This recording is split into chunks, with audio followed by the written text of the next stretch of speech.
তো চলে এসো, ইধারে উঠে এসো, সামনের দিকে এসো। এখানে সব ফাঁকা হয়ে গেছে তো, এইবার তো লোক আসবে। লোক এখন এসে কোথা, এইবার আসবে সব, জায়গাটা দিতে হবে তো। সামনে এসো, সব হিসাব করে আছে কখন হুজুর উঠবে। কার কেন আর চিল্লাবে না একদম। আমি যেই বলবো সুবহানাল্লাহ আস্তে আস্তে বলবে, তো সুবহানাল্লাহ পড়ুন। আর আমি তো আমার ওয়াজে তো সুবহানাল্লাহ বেরোবে না, ঢোক গিলবে। সুবহানাল্লাহ বেরোবে, এদিক ওদিক ছড়িয়ে ছিটিয়ে যে কটা আছে সব এসে ভিতরে বসেন। খুব তাড়াতাড়ি দু একটা কথা বলে ইনশাল্লাহ শেষ করব। রান্না কমপ্লিট, খালি আমার বলার অপেক্ষা।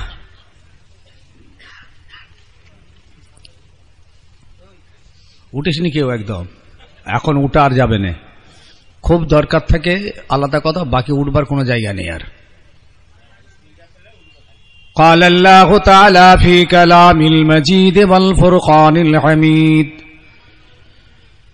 إن الله وملائكته يصلون على النبي يا أيها الذين آمنوا صلوا عليه وسلموا تسليما اللهم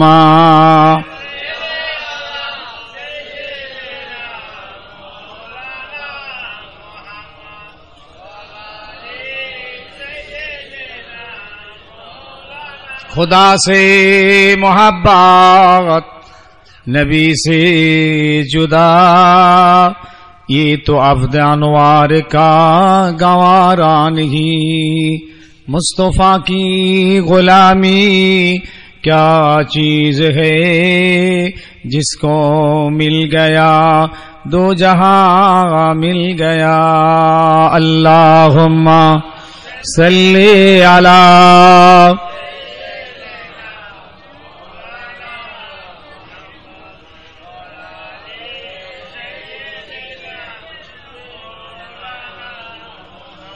खुदा से मोहब्बत नबी से जुदा ये तो अब्द अनवार का गवारा नहीं मुस्तफा की गुलामी क्या चीज है जिसको मिल गया दो जहां मिल गया अल्लाहुम्मा सल्ली अला माशाअल्लाह माशाअल्लाह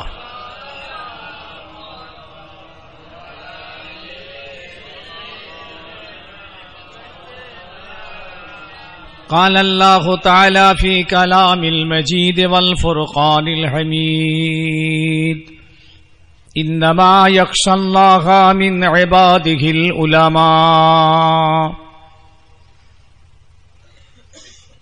وقال الله تعالى في كلام المجيد والفرقان الحميد من كان يرجو لقاء ربه فليعمل عملا صالحا ولا يشرك بعبادة ربه أحدا قال النبي صلى الله تعالى عليه وسلم استغفر الله وتوب إليه فإن العبد إذا اعترف ثم تاب تاب الله عليهم أو كما قال النبي عليه السلام আলহামদুলিল্লাহ। আজকে আমরা দাদা হুজুর পীর কেবলা রহমাতুল্লাহের লখত জিগর আল্লাহ সাহসবি পীর বরহুম নজমুস সাআদাত অর্থাৎ ন হুজুর পীর কেবলা রহমাতুল্লাহ আলাইহির স্মরণে এই মাহফিল।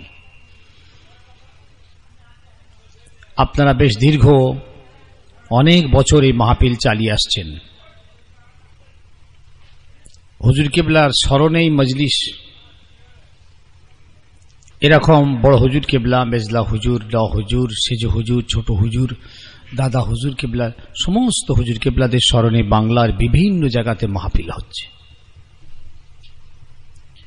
আমরা এইসব মাহফিলগুলো বানাই এবং মাহফিলে আসি এবং মাহফিলে বসি, ওয়াজ নসিহত শুনি। উদ্দেশ্যটা হলো এটাই, সেই সমস্ত মানুষদের আলোচনার মাধ্যম দিয়ে, তাদের জীবনচরিত আলোচনার ভিতর দিয়ে আমরা আমাদের জীবনটাকে তৈরি করে নেব। আমরা তাদেরই পদাঙ্ক অনুসরণ করব। আর এটা সত্যি এবং বাস্তব। যদি সেই সমস্ত হাস্তি এবং মহাপুরুষদের যদি আদেশ নিষেধ, তাদের ওসিয়ত এবং নিষেধগুলোকে না নিয়ে যদি আমরা আমাদের মতো চলি, তাহলে বাঁচা দুনিয়ার জমিনে কঠিন আছে এবং আখিরাতেও ভয়ঙ্কর পরিস্থিতি।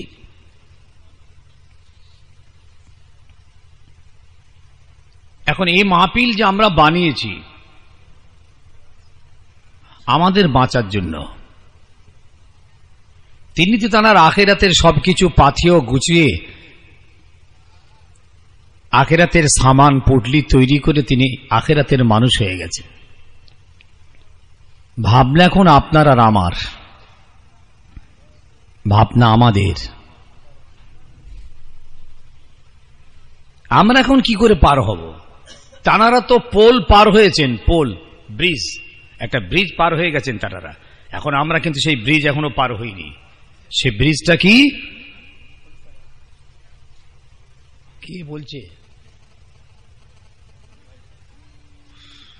আল মাউত জাসারুন ইউসিলাল হাবিব ইলাল হাবিব।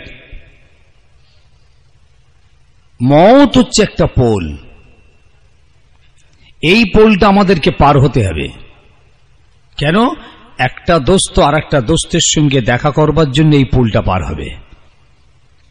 এই পোল কিন্তু ওনারা পার হয়ে গেছেন, আমাদের এখন বাকি। এখন আপনি আমি আমরা কি করে সেই পোলটা পার হব এবং ঠিক একজন দোস্ত একটা দোস্তের সঙ্গে গিয়ে মোলাকাতটা করতে পারবো, এই ভাবনাটা ভাবুন। ভাইজান, এই পৃথিবীতে যত জীবজন্তুর পশু পক্ষী, কুকুর বিড়াল সাপ ইঁদুর সব ঘুরে বেড়াচ্ছে না, এইসব জানোয়ারগুলো যে ঘুরছে, এদের ভাবনা হলো দুটো আহার কি করে পাবো, খাবো আর বেঁচে থাকবো। এই দুটো। পৃথিবীতে যত জাত আছে, নাস্তিক, ইহুদি, খ্রিস্টান, বেদিন, মুশরিক, নাসারা, কুলি, হাঁড়ি, মুচি, সাঁওতাল, বাগদি, এদের ভাবনা দুটো, দুটো আহার পাবো, দুটো খাবো আর বেঁচে থাকবো। ইমানদারদের ভাবনা তো এটা তো আছেই আছে, কিন্তু আমাদের ভাবনা পৃথিবীর ভাবনার থেকে কিছুটা আলাদা। হ্যাঁ বলছি তো, এটা আলাদা। সে ভাবনা হলো আমাদের দুটো খাবো, বেঁচে থাকবো, আর কি করে আল্লাহ আল্লাহর রসুলকে খুশি করব, কি করে নাজাত পাবো, কি করে জান্নাত পাবো, কি করে জাহান্নামা থেকে বাঁচবো, কি করে আল্লাহ আল্লাহর রসুলকে আমাদের উপরে খুশি করাতে পারবো।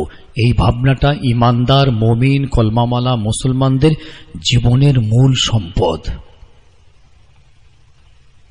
যদি বলেন আমরাও ওই দুটো কি করে পাবো, আয় উপায় করবো, খাবো আর বেঁচে থাকবো সুখ শান্তিতে, তাহলে একটা অবলা কুকুরের থেকে আমাদের ভাবনার কোনো তফাৎ নেই।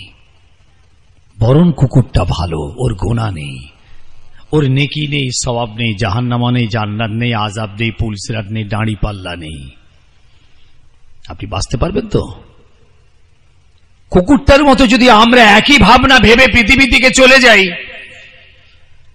খালি আয় উপায় উপার্জন আর খাওয়ার বেঁচে থাকবো আর বিলাসিতা সুখ শান্তি ভোগ করবো, বাঁচতে পারবো তো? ও কিন্তু বেঁচে যাবে, ও বেঁচে যাবে। তাহলে আপনার ভাবনাটা নাস্তিক, ইহুদি, খ্রিস্টানদের সঙ্গে মিলে যাবে। আমাদের ভাবনা বীর, আমরা বীর, ধর্মের বীর মুসলমান, আমাদের ভাবনাটাও হবে বীরের মতন। প্লিজ হাতে ধরে বলছি আমার সোনার ভাইদের, যুবকদের, মা বোনদের, একটু ভাবুন। ফাযাক্কির ফাইন্না যিকরা তানফাউল মুমিনিন। কোরআন বলছে ভাবো, ফিকির করো, রিসার্চ করো, আত্মসমীক্ষা করো, অ্যানালাইসিস করো। ফাইন্না যিকরা তানফাউল মুমিনিন।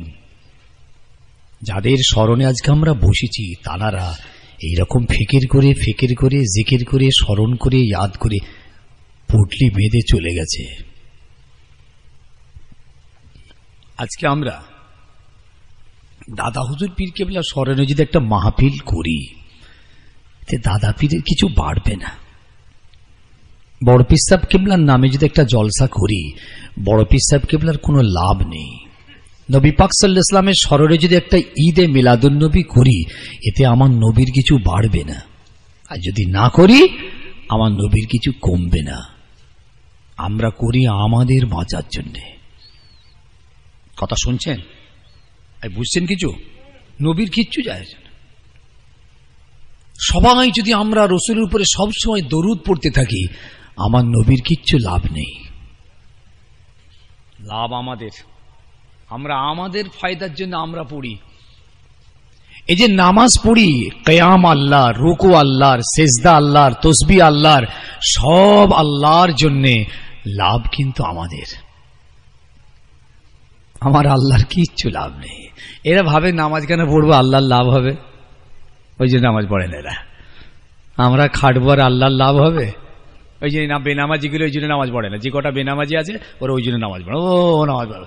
রোজা রেখে খামা খাই, আমরা রোজা রাখবার আল্লাহর লাভ হবে, আল্লাহর জন্য রোজা, এই রোজা রাখে না।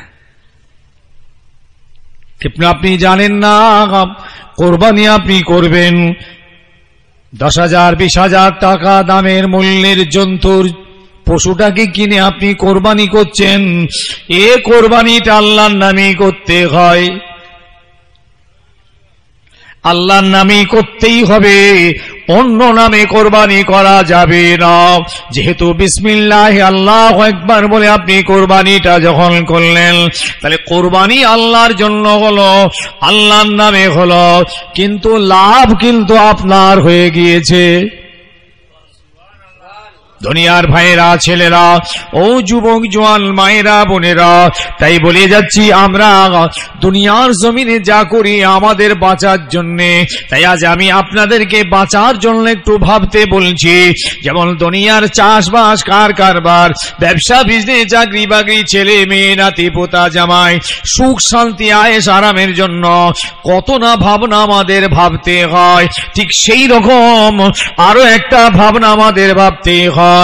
আল্লাহ কি করে পাবো, রসুল কি করে পাবো, জান্নাত কি করে পাবো, জাহান্নাম থেকে কি করে বাঁচবো। ও দুনিয়ার মুসলমান, সব ভাবনার সাথে এই ভাবনাটাও আপনার জন্য ওয়াজিব।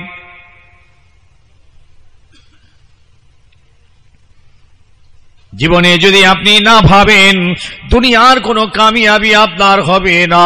দুনিয়ায় বেঁচে থাকার জন্য, দুনিয়ায় আয়েশ আরামের জন্য, দুনিয়ার দুটো আহার পাওয়ার জন্য, খেয়ে সুখ শান্তিতে বেঁচে থাকার জন্য কত ভাবনা আমরা দুনিয়া জমিনে ভাবি, ঠিক আরো একটা ভাবনা আপনাকে ভাবতেই হয়। পৃথিবীর কোন নাস্তিক, বেদিল, মুশরিক এরা কিন্তু এই ভাবনা ভাববে না। কেননা ওরা দুটো নিয়ে ওরা বেঁচে আছে, ওইভাবেই ওরা বেঁচে থাকতে চায়। ওরা জান্নাত জাহান্নাম মানে না, আযাবে কবর মানে না, পুলসিরাত দাঁড়িপাল্লা ওজন ওরা মানে না। ও দুনিয়ার মানুষ, আমরা তো মানি। এই জন্যই আমরা ঈমানদার, এই জন্যই আমাদের সব কর্মকাণ্ডের ভিতর দিয়ে এই ভাবনাটাও আমাদের রাখতে হয়, কি করে আল্লাহকে খুশি করা যায়। কোন মুসলমান যদি তার জীবনের এই চলাফেরার ভিতরে যদি এই ভাবনাটা মাথার ভিতরে রেখে যদি চলাফেরা, চাষবাস, কারবার, ব্যবসা, বিজনেস করতে পারেন, ও দুনিয়ার মুসলমান, আল্লাহ পাক আপনাকে সমস্ত গুনাহ থেকে হেফাজত নসিব করবেন এবং আপনি একজন আল্লাহর ওলি হয়ে যাবেন। কিছু ভাবনা নেই। ভাবনা আছে কি করে 2 বিঘে জমিটা ঝেড়ে নিয়ে যাবে। কথা বলবেন না, স্টপ, নো সাউন্ড। আমি তো আছি, দেখছি কি হয়। একটু আলফাল কেটে একটু সাইজ করতে দেন, তারপর তো ট্র্যাক্টর চালাবো। ভাবনা ওইটা। কি করে চাচার বাঁশ দেব, ভাবনা এটা কি করে এতিম আর বেওয়ার মাথায় হাত বুলিয়ে বুলিয়ে জায়গাটা কিনে নেব। এতিমটার বেওয়া এতিম দুস্থ অসহায়, তার পাশে দাঁড়াবার কথা শরীয়ত আমাদেরকে বলেছেন যে এর পাশে দাঁড়াও। আমরা দাঁড়িয়েছি তো, আমরা এতিমের পাশে দাঁড়িয়েছি, দাঁড়িয়ে মাথায় হাত বোলাচ্ছি। হাত বোতল, হাত বোলানোর দুটো কোয়ালিটি।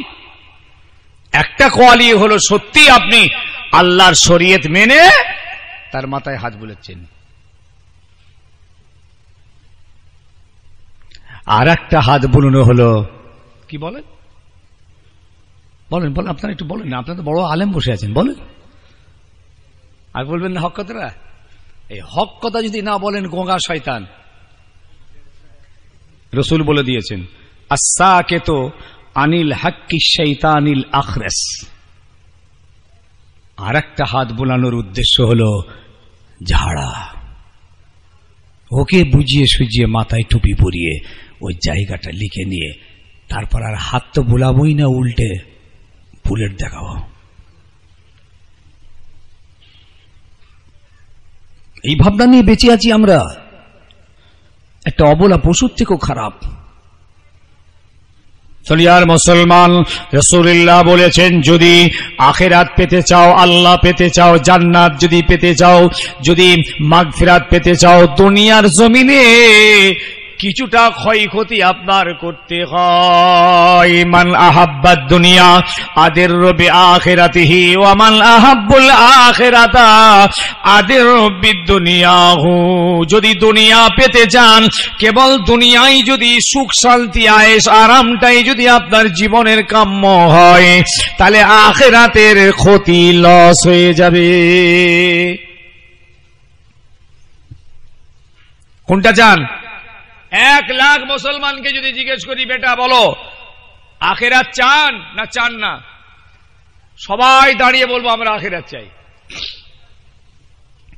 আল্লাহ চাই, রসুল চাই। কেউ বলবো না যে আখিরাত চাই না, কেউ নয়। 1 কোটি মুসলমানকে জিজ্ঞেস করুন, সবাই বলবো আমরা। কিন্তু আখিরাত কি মুদিখানার সদা নাকি, না গাছের ফল পেড়ে দেবে আপনাকে? ভাই আমার, যুবক জওয়ানেরা, তাহলে যদি সত্যি আপনি আমরা যদি সত্যি আখিরাতের তামান্না যদি হয়, আল্লাহ রসুলকে পাওয়ার, জান্নাত পাওয়ার, মাগফিরাত পাওয়ার, তাহলে দুনিয়ার জমিনে কিছুটা ঘাটতি আপনাকে করতে হয়, কিছুটা লস এবং লোকসান আপনার হবেই হবে। এই লোকসানের মানে এটা নয় যে খাওয়া বন্ধ করে, ব্যবসা বন্ধ করে, কারবার বন্ধ করে, দোকানদারি বন্ধ করে, চাষবাস বন্ধ, সবকিছু বন্ধ করে দিয়ে জঙ্গলে গিয়ে বসে থাকবেন, কেউ না, একদম নয়। সব ছেড়ে দিয়ে মসজিদে বসে থাকবেন, চলবে না। এই ক্ষয়ক্ষতি দুনিয়ার সব লস করার অর্থ হলো ভাইরা হারাম গুলোকে ত্যাগ করতে হয়। আর এই হারাম ত্যাগ করতে গেলে সাময়িক একটা লস মনে হবে, কিন্তু জেনে রাখবেন আখিরাত আল্লাহ আপনার কামিয়াব নসিব করে দেবেন। তোমার ভয়েস এত জোর কেন? কোথা থেকে সাউন্ডটা এলো? আস্তে বলো, আস্তে, অত বলো নি, ফেটে গেলে মুশকিল হয়ে যাবে। আমাদের কিছু হবে না, তোমাদের হঠাৎ কুইক অ্যাকশন, বিপদ আছে, আস্তে আস্তে বলবে। যদি ক্রাক হয় না এখানটা রিস্ক আছে,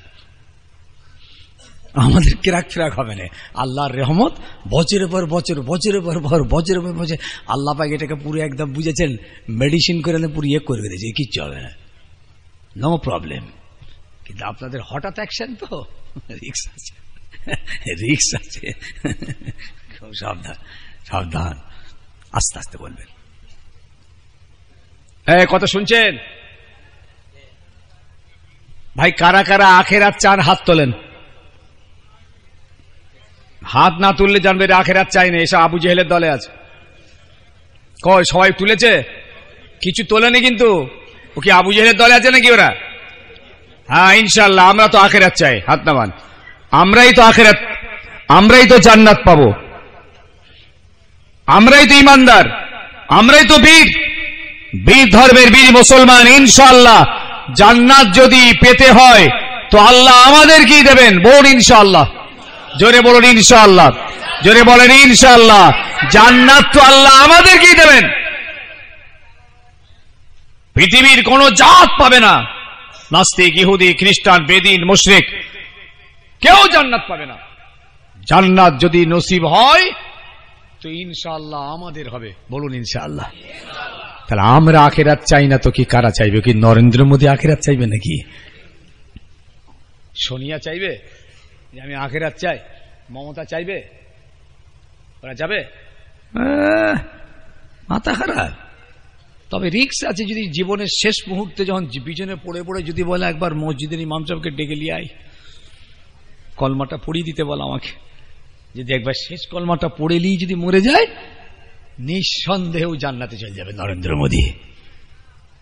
ও সব গুনাহ মাফ হয়ে যাবে। বলুন সুবহানাল্লাহ। এটা আমার আল্লাহর ওয়াদা। আল ঈমান ও আল ইসলাম ইয়ানহাদিবু মা কানা ক্বাবলাহু। ইসলাম গ্রহণ করলে তার আগের জীবনের যত গুনাহ আছে আল্লাহ পাক সব মিটিয়ে দেন। বলুন সুবহানাল্লাহ। তাহলে ও তো ঈমানটা আনলো আর মরে গেল, জান্নাত চলে যাবো। ও তার কোনো গুনার কাজ করেনি, তার আগে হবে না, তার আগে পর্যন্ত হবে না, কোনো রাস্তা নেই হওয়ার। বুঝছেন? কোনো রাস্তা নেই। ভাই আমার, বাপ আমার, সোনার ছেলে, যুবক, জওয়ান, মুরব্বী, মা, বোন, বেটি, তাই বলে যাচ্ছি দুনিয়ার কিছুটা লস ঘাটতি আপনাদের হবেই হবে। এই ঘাটতির অর্থ হলো বুঝে নিন, হারাম আপনাকে ছাড়তে হয়। যদি একটা ভাইকে জিজ্ঞেস করি, যে ভাইটা পরের জমিটা জোরদখল করে রেখেছে, ভিটে ভাটা অংশ, পুকুর সব জবরদখল করে রেখেছে, ওই ভাইটাকে যদি জিজ্ঞেস করি, ভাই সত্যি কি আপনি আখিরাত চান, জান্নাত চান, আল্লাহ চান, মাগফিরাত চান, দেখবেন ও হাত তুলে বলবে, হ্যাঁ হুজুর আমি আখিরাত চাই। আরে আমি মুসলমানের বাচ্চা, আমি কেন আখিরাত চাইব না? তাহলে আমি আমজাদ ভাই বলছি, ওকে এখনই ওই জমি জায়গা ভিটে অংশ আসল মালিকের হাতে ফিরিয়ে দিতে হয়। আর এটা যখনই ফিরিয়ে দেবে, ওর দুনিয়ার চোখে সাময়িক লস মনে হবে, কিন্তু আসলে আখিরাত আল্লাহ তার কামিয়াব নসিব করে দেবে। যারা এইরকম আত্মসাৎ করে রেখেছে আর নামাজ পড়ে পড়ে কপালটা কালো হয়েছে, চ্যালেঞ্জ করে বলছি জান্নাত যেতে পারবে না। এরকম কিছু মুসলমান সমাজে আছে, আপনারা লক্ষ্য করলে দেখতে পাবেন, নামাজের একটু কাজা নেই, তার নামাজের কমি নেই, হজটাও করে সব ঠিকঠাক আছে, কিন্তু এতিম, অসহায়, দুস্থ, এইরকম কিছু মা মরা বেওয়া এতিমের জায়গা, ভিটে জমি, অংশ, গাছ ইত্যাদি সব দেখবেন জবরদখল করে খাচ্ছে। ভাই আমার, যদি আখিরাত পাওয়ার ভাবনা হয়, জান্নাত পাওয়ার যদি ভাবনা হয়, তাহলে আপনাকে অবশ্যই ওই মালিকের হাতে এটা ফিরিয়ে দিতে হয়। কিন্তু আপনি দেখুন তো বাবাজি, কোনো জলসা সে ছাড়ে না, কোনো মাহফিল ছাড়ে না, কিন্তু সব মাহফিলই আছে, সুবহানাল্লাহ, আলহামদুলিল্লাহ, মারহাবা আছে, সব আছে, কিন্তু পরের জমিন জবরদখল করি খাওয়া চলছে। হাতে ধরে বললেও সে কিন্তু সে জায়গা তার মালিককে ফিরিয়ে দেয় না। মনে রাখবেন, সে মালিক যদি আপনাকে ক্ষমা না করে আর আপনি ওই অবস্থায় যদি দুনিয়া থেকে কবরে চলে যান, কঠিন আযাব কবরের হবে, জাহান্নামার হবে। কি করবেন বলুন? মাতালটাকে জিজ্ঞেস করেন, ভাই তুই কি আখিরাত চাস? দেখবেন ও মদ খেয়েই বলবে, হ্যাঁ আখিরাত চাবি মানে আমি মুসলমানের বাচ্চা, কি বলছিস আখিরাত চাই? হ্যাঁ, আমার তো একদিন ঠ্যাং ধরেছে একটা মাতাল, ফুরফুরার মাতাল আমার ঠ্যাং ধরেছে পাকা রাস্তার মাঝখানে। কি হয়েছে রে সর্বনাশ, একটা পা ধরতে দুখানা ধরেছে একসাথে, এইবার আমি পড়ে যাবো। আমি আপনার ওয়াজ। আমি কেঁদে হাউর, হুজুর আপনার ওয়াজ শুনে আমি তোর জাহান, তোকে জোড়হাত করছি আমি, তুই আমার পা ছাড়, তুই আমার ওয়াজ শুনে যা হেদায়েত হয়েছিস আমি তো বুঝতেই পারছি কি হেদায়েত হয়েছিস তুই আমার ওয়াজ শুনে, তুই আমার পাটা ছাড়। সেই বেলায় অন্য লোক এসে ওকে ছাড়িয়েছে, সে আমার পা ছাড়ে নাই, পড়ে যাবো পাগরাস্তের অবস্থা। ওকে জিজ্ঞেস করেন, ও বলবে আমি জান্নাত চাই। জান্নাত বলি মানে মুসলমানের বাচ্চা, গাছের ফল নাকি জান্নাত দিয়ে দেবে? দিয়ে দেবে? ও ছেলেরা, চরিত্র পাল্টাবার চেষ্টা করুন, ভালো সোহবতে আসার চেষ্টা করুন। অসভ্য আচরণ চরিত্র নিয়ে পৃথিবী জমিনে বেঁচে থাকবেন আর বলবেন আমি আখিরাত চাই, জাহান্নামা থেকে বাঁচতে চাই। হবে না, হবে না, হবে না। রাসূলুল্লাহ বলেছেন দুনিয়ার কিছুটা লস ঘাটতি তোমাদের হবে, তাহলে আখিরাত কামিয়াব হবে। দুনিয়ার সাময়িক লস হবে, আখিরাতটা কামিয়াব হবে। আর যদি তোমরা দুনিয়ার লস করতে না চাও তাহলে আখিরাতের ঘাটতি হবে। তাই রাসূলুল্লাহ বললেন পাওনাদারের পাওনাটা মিটিয়ে দাও। সবাই আজকে আমরা এক জায়গায় হয়েছি, সবাইয়ের মনের ইচ্ছা আল্লাহ পাওয়ার, জান্নাত পাওয়ার, নাজাত পাওয়ার ইচ্ছা। ভাই হিসাবে বলে যাচ্ছি, সত্যি যদি অন্তর থেকে আপনি আমি আখিরাত জান্নাত আল্লাহ পাওয়ার ইচ্ছা করি, তাহলে হাতে ধরে বলছি পাওনাদারদের পাওনাটা মিটিয়ে দিন। যাদেরকে আপনি বলেছেন দেব না, যা করবার হয় করেলে, আছে না নেই? যা করার তাকে করে লিখে যা, দেবনি আমি। ও সোনার ভাইয়েরা, খবরদার হাতে ধরে বলছি, যদি আপনি জানেন হ্যাঁ ও সত্যি পাওনাদার, ও আমার কাছে পাবে, আমি দেনাদার, তাহলে তার পাওনাটা আগে মিটিয়ে দিন। যদি সে ক্ষমা না করে, মাপ না করে, আপনাকে যদি ছাড় না দেয়, ও আমার ভাইরা, রেহাই মিলবে না, নাজাত মিলবে না, কবরে আযাব, জাহান্নামের আযাব হয়ে যাবে। আল্লাহ নবী এক ময়দানে আছেন, হঠাৎ পিছন দিক থেকে একটা ইহুদির বাচ্চা এসে গলায় গামছাটা লাগিয়ে দিয়ে পিছন দিক থেকে টান মারলেন। লোকটার নাম হচ্ছে যায়েদ ইবনে সোনা। পিছন দিক থেকে কাপড়ের পেঁচ লাগিয়ে রাসূলুল্লাহর গলাতে এরকম টানটা দিয়েছেন, পিছন দিক থেকে। আল্লাহ নবী আস্তে করে মাথাটা ঘুরে তাকিয়ে দেখলেন, আরে এ তো আমার পাওনাদার যায়েদ ইবনে সোনা। পাওনাদার, গলায় গামছা দিয়েছে। বলছে মোহাম্মদ আব্দুল্লাহর বেটা, টাকাটা লেবার সময় নিয়েছিলিস, দেবার কথা মনে নেই? টাকাটা নেবার সময় নিয়েছিলে আর দেবার কথা মনে নেই? শুনে নিন আমার নবী কি দেনা করেছিলেন। এক জায়গা থেকে একটা মুসাফির এসে আমার নবীকে বলেছিলেন, ইয়া রাসূলুল্লাহ, ইয়া হাবিবাল্লাহ, হুজুর আপনি কিছু সাহায্য করুন, আমার এলাকার কিছু মানুষ ঈমান এনে কলমা পড়ে মুসলমান হয়েছে। আমি তাদেরকে বলেছিলাম তোর একবার ঈমান এনে কলমা পড়ে মুসলমান হয়ে যা, তোদের সমস্ত অভাব মিটে যাবে, আল্লাহর রহমত নাজিল হবে, তোদের কোনো কষ্ট হবে না। আল্লাহর নবী আমার কথা শুনে তারা ঈমান এনে কলমা পড়ে মুসলমান হয়েছে, কিন্তু এত অভাব, এত অভাব, এত অভাব, ঈমান আনার পর তাদের কিসমতে কোনো আহার জুটছে না। হুজুর আমার ভয় হচ্ছে ওরা এবার দ্বীন ইসলাম ছেড়ে চলে যাবে। হুজুর আমি ছুটে এলাম, কিছু যদি টাকা আপনি আমাকে দিতেন, আমি ওদেরকে কিছু কেনাকাটা করে ওদের খাবার দাবার ব্যবস্থা করতাম। ঈমান আনার পর অভাব বেড়ে গেছে, কলমা পড়ে তাদের অভাব মিটবার কথা বলেছিলেন, কিন্তু হয়েছে কি অভাব বেড়েছে, খেতে পাইনি, ওরা এবার ইসলাম ছেড়ে দেবে। হুজুর আপনি কিছু দেবেন? আল্লাহ নবী বললেন এই ওমর কিছু আছে দেবে নাকি? বলে হুজুর কিছু নেই। অন্যান্য সাহাবীদের জিজ্ঞেস করলেন, ভাই বাবা কিছু আছে দেবে নাকি? বলে কিছু নেই ইয়া রাসূলুল্লাহ। এমন সময় ওই ইহুদিটা ওখানে ছিল, মুহাম্মদ আপনি যদি বলেন আমি আপনাকে কিছু ধার দিতে পারি। আল্লাহ নবী বললেন দাও। ওই সময় ইহুদিটা একটা সোনার টুকরা হাতে তুলে দিয়েছে, সোনা।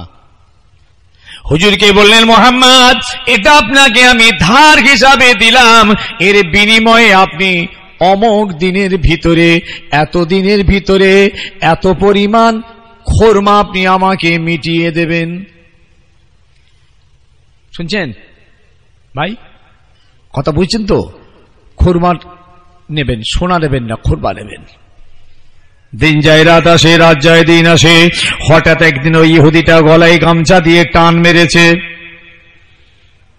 আল্লাহ নবী তাকিয়ে দেখলে তো সেই আমার পাওনাদার।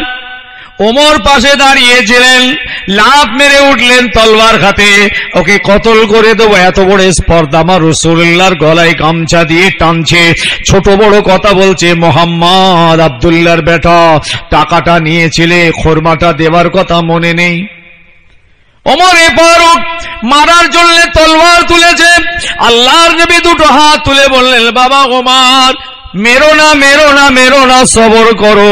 আল্লাহ পাক আমাকে মারার জন্য পাঠাননি, আল্লাহ আমাকে রাহমাতাল লিল আলামিন করে পাঠিয়েছেন। ওমর বেরো না, খাবো সব। ও হলো পাওনাদার, আমি হচ্ছি দেনাদার। এই ইমানদার ভাইরা শোনেন, ও হলো পাওনাদার, আমি হলাম দেনাদার। ওর বলার অধিকার আছে, চাওয়ার অধিকার আছে। ও তো হলো পাওনাদার, আমি হলাম দেনাদার। তবে ওর বলার পদ্ধতিটা ঠিক হয়নি। হুজুর বলছেন চাওয়ার পদ্ধতি ঠিক হয়নি, কিন্তু ওর বলার অধিকার আছে। ও তো পাওনাদার, আমি দেনাদার, আমার কি খোরমা দেওয়ার কথা আছে ওকে? শুনছেন? ওই সময় খালি হুজুর যদি বলছে ওমর ঘা কতক দেয়াকে, তো ওমর ঘা কতক দূরের কথায় এক তলবারের ওয়ারে ওকে দুনিয়া থেকে তুলে দিত। শুনছেন নাকি? এরকম আমার মতো হুজুরকে যদি কেউ এসে বলে হুজুর আপনার সেই টাকাটা দেবার কথা চলে, কি হলো? পিছন দিকে ধরুন টেনে ধরেছে। আর আমার দু চারটে যা কানা খোড়া ভক্ত পাশে বসছিল, লাভ বেড়ে উঠেছে, আমার হুজুরকে মারবি। আমি যদি বলি বাবা ফাটিয়ে দে, আমি কি বললো? বাবা ফাটিয়ে দে। ওরা তখন বলবে হ্যাঁ আমার হুজুরকে মারবি। কিন্তু হুজুর যে কত বড় গন্ডগোল সেটা খবর নেই। হুজুর তো বদমাইশ, হুজুর ইচ্ছা করতে না দেয়নি তোর। আজ আসবি, কাল আসবি, পরশু আসবি, হলে দেবো, পেলে দেবো, দিলে দেবো, এ দেবো, ও দেবো। 2-4 মাস, 6 মাস, 2 বছর, 5 বছর ধরে ঘুরাচ্ছি। ওর কত পাটি যে জুতো ছিঁড়েছে তার শেষ নেই। এইবার ধিত করে গলায় গামছাটা দিয়েছে। আর কানা ভক্তগুলো বসে আছে আমার চারদিকে, তো কানা ভক্ত। হ্যাঁ, উঁচু উঁচু, নিচু নিচু, এই তো সব আমার ভক্ত। হ্যাঁ উঁচু, হ্যাঁ উঁচু, এটা নিচু, হ্যাঁ নিচু। কানারা বললো, আমি বললাম ফাটিয়ে দে। কানা ভক্তগুলো ওকে মেরে ফাটিয়ে দিলে, ও টুকটুক করে পালাচ্ছে। এবার এরপরে আমি হুজুর নয় তাই রাকাতে সাদ আস্তাগফিরুল্লাহ আল্লাহু আকবার। তাহলে আমি আমার ভক্তদের দিয়ে ওকে মেরে পাঠিয়ে দিয়েছি যে নামাজে দাঁড়িয়ে আল্লাহু আকবার সুবহানাল্লাহ আলহামদুলিল্লাহ। খোদা বলছে থাম, তো নামাজ ছুটাবো আমি। তুই মার্ডার করে থানা সাচ্ছিস? এই বোঝেন, আমার তো বলা আছে আপনাদের, শুনেছেন? ভুলে গেছেন নাকি? মার্ডার করো আর কি থানা সারো। এই স্লোগানটা ভুলে যাবেন না, মার্ডার করো থানা সারো। বোঝেন এটা? এর মানে কি, রাস্তায় একজনকে মার্ডার করে দিলে ছুটে এসে থানায় সারেন্ডার হয়ে গেলে বড় বাবু একটা ব্যান্ডিল দেবেন, এই রইলো, যা করলে হয় করো, আমি মেরে দিয়েছি ওখানে। বড়বাবু দেখলেন যা হলো ঠিক আছে, দেখছি কি করা যায়, হয়ে গেল। আর কি কেস হবে? তাহলে মার্ডার, থানা সারো। এ করলো কি? পাওনাদারকে মেরে তাড়িয়ে দিল, মানে ইসলামকে মার্ডার করলো। মার্ডার করে থানা সারছে, খোদার নামাজে দাঁড়িয়েছে, আল্লাহ একবার, আল্লাহ ওকে মেরে তাড়িয়েছে, এবার তুই সামলা।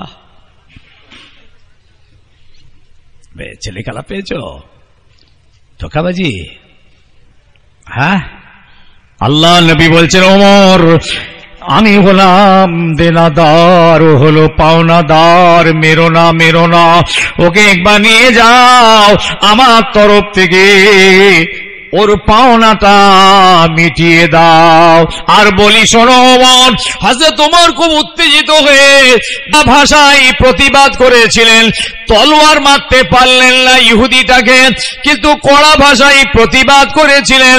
আল্লাহ নবী বললেন, ওমর এটা তোমার ঠিক হলো না, ও হচ্ছে পাওনাদার, ওর বলার অধিকার আছে, তুমি কড়া ভাষায় এই প্রতিবাদটা আমার পছন্দ হয়নি, আমার আল্লাহরও পছন্দ হয়নি।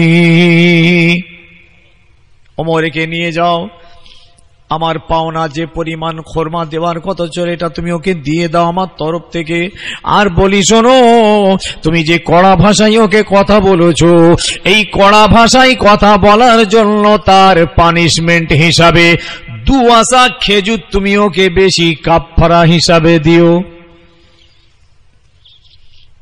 কেস উল্টে গেল, শুনছেন নাকি? ওমরের শাস্তি হচ্ছে, তা আমি আমার এই কানা ভক্তদের শাস্তি দেবো? আমি তো বললাম ফাটিয়ে দাও। রাসূল পাক সাল্লাল্লাহু আলাইহি সাল্লাম ওমরকে শাস্তি দিচ্ছেন, এই ওমর তুমি ওকে কড়া ভাষায় যে প্রতিবাদটা করেছো, এই প্রতিবাদ আমারও পছন্দ নেই, আমার আল্লাহরও পছন্দ নয়। ওমর তুমি একে নিয়ে যাও, এর পাওনা খেজুরটা আমার তরফ থেকে শোধ দাও, এবং একে কড়া ভাষায় প্রতিবাদ করার জন্য তার কাফারা হিসাবে 2 আশা খরমাকে বেশি দাও।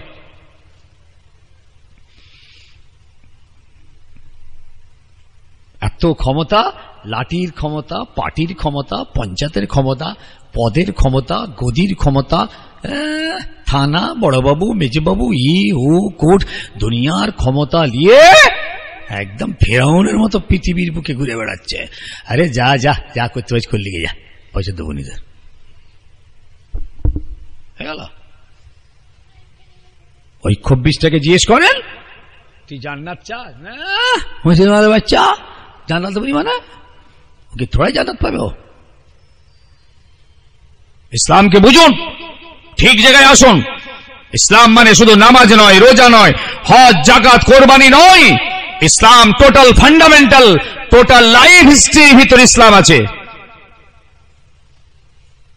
আপনার প্রত্যেকটা মুহূর্তের ভিতরে দিন নিহিত আছে, ইসলাম নিহিত আছে। ইমানদারদের গোটা বডি আল্লাহর শরীয়তের সংবিধানের বেড়া দিয়ে ঘেরা আছে।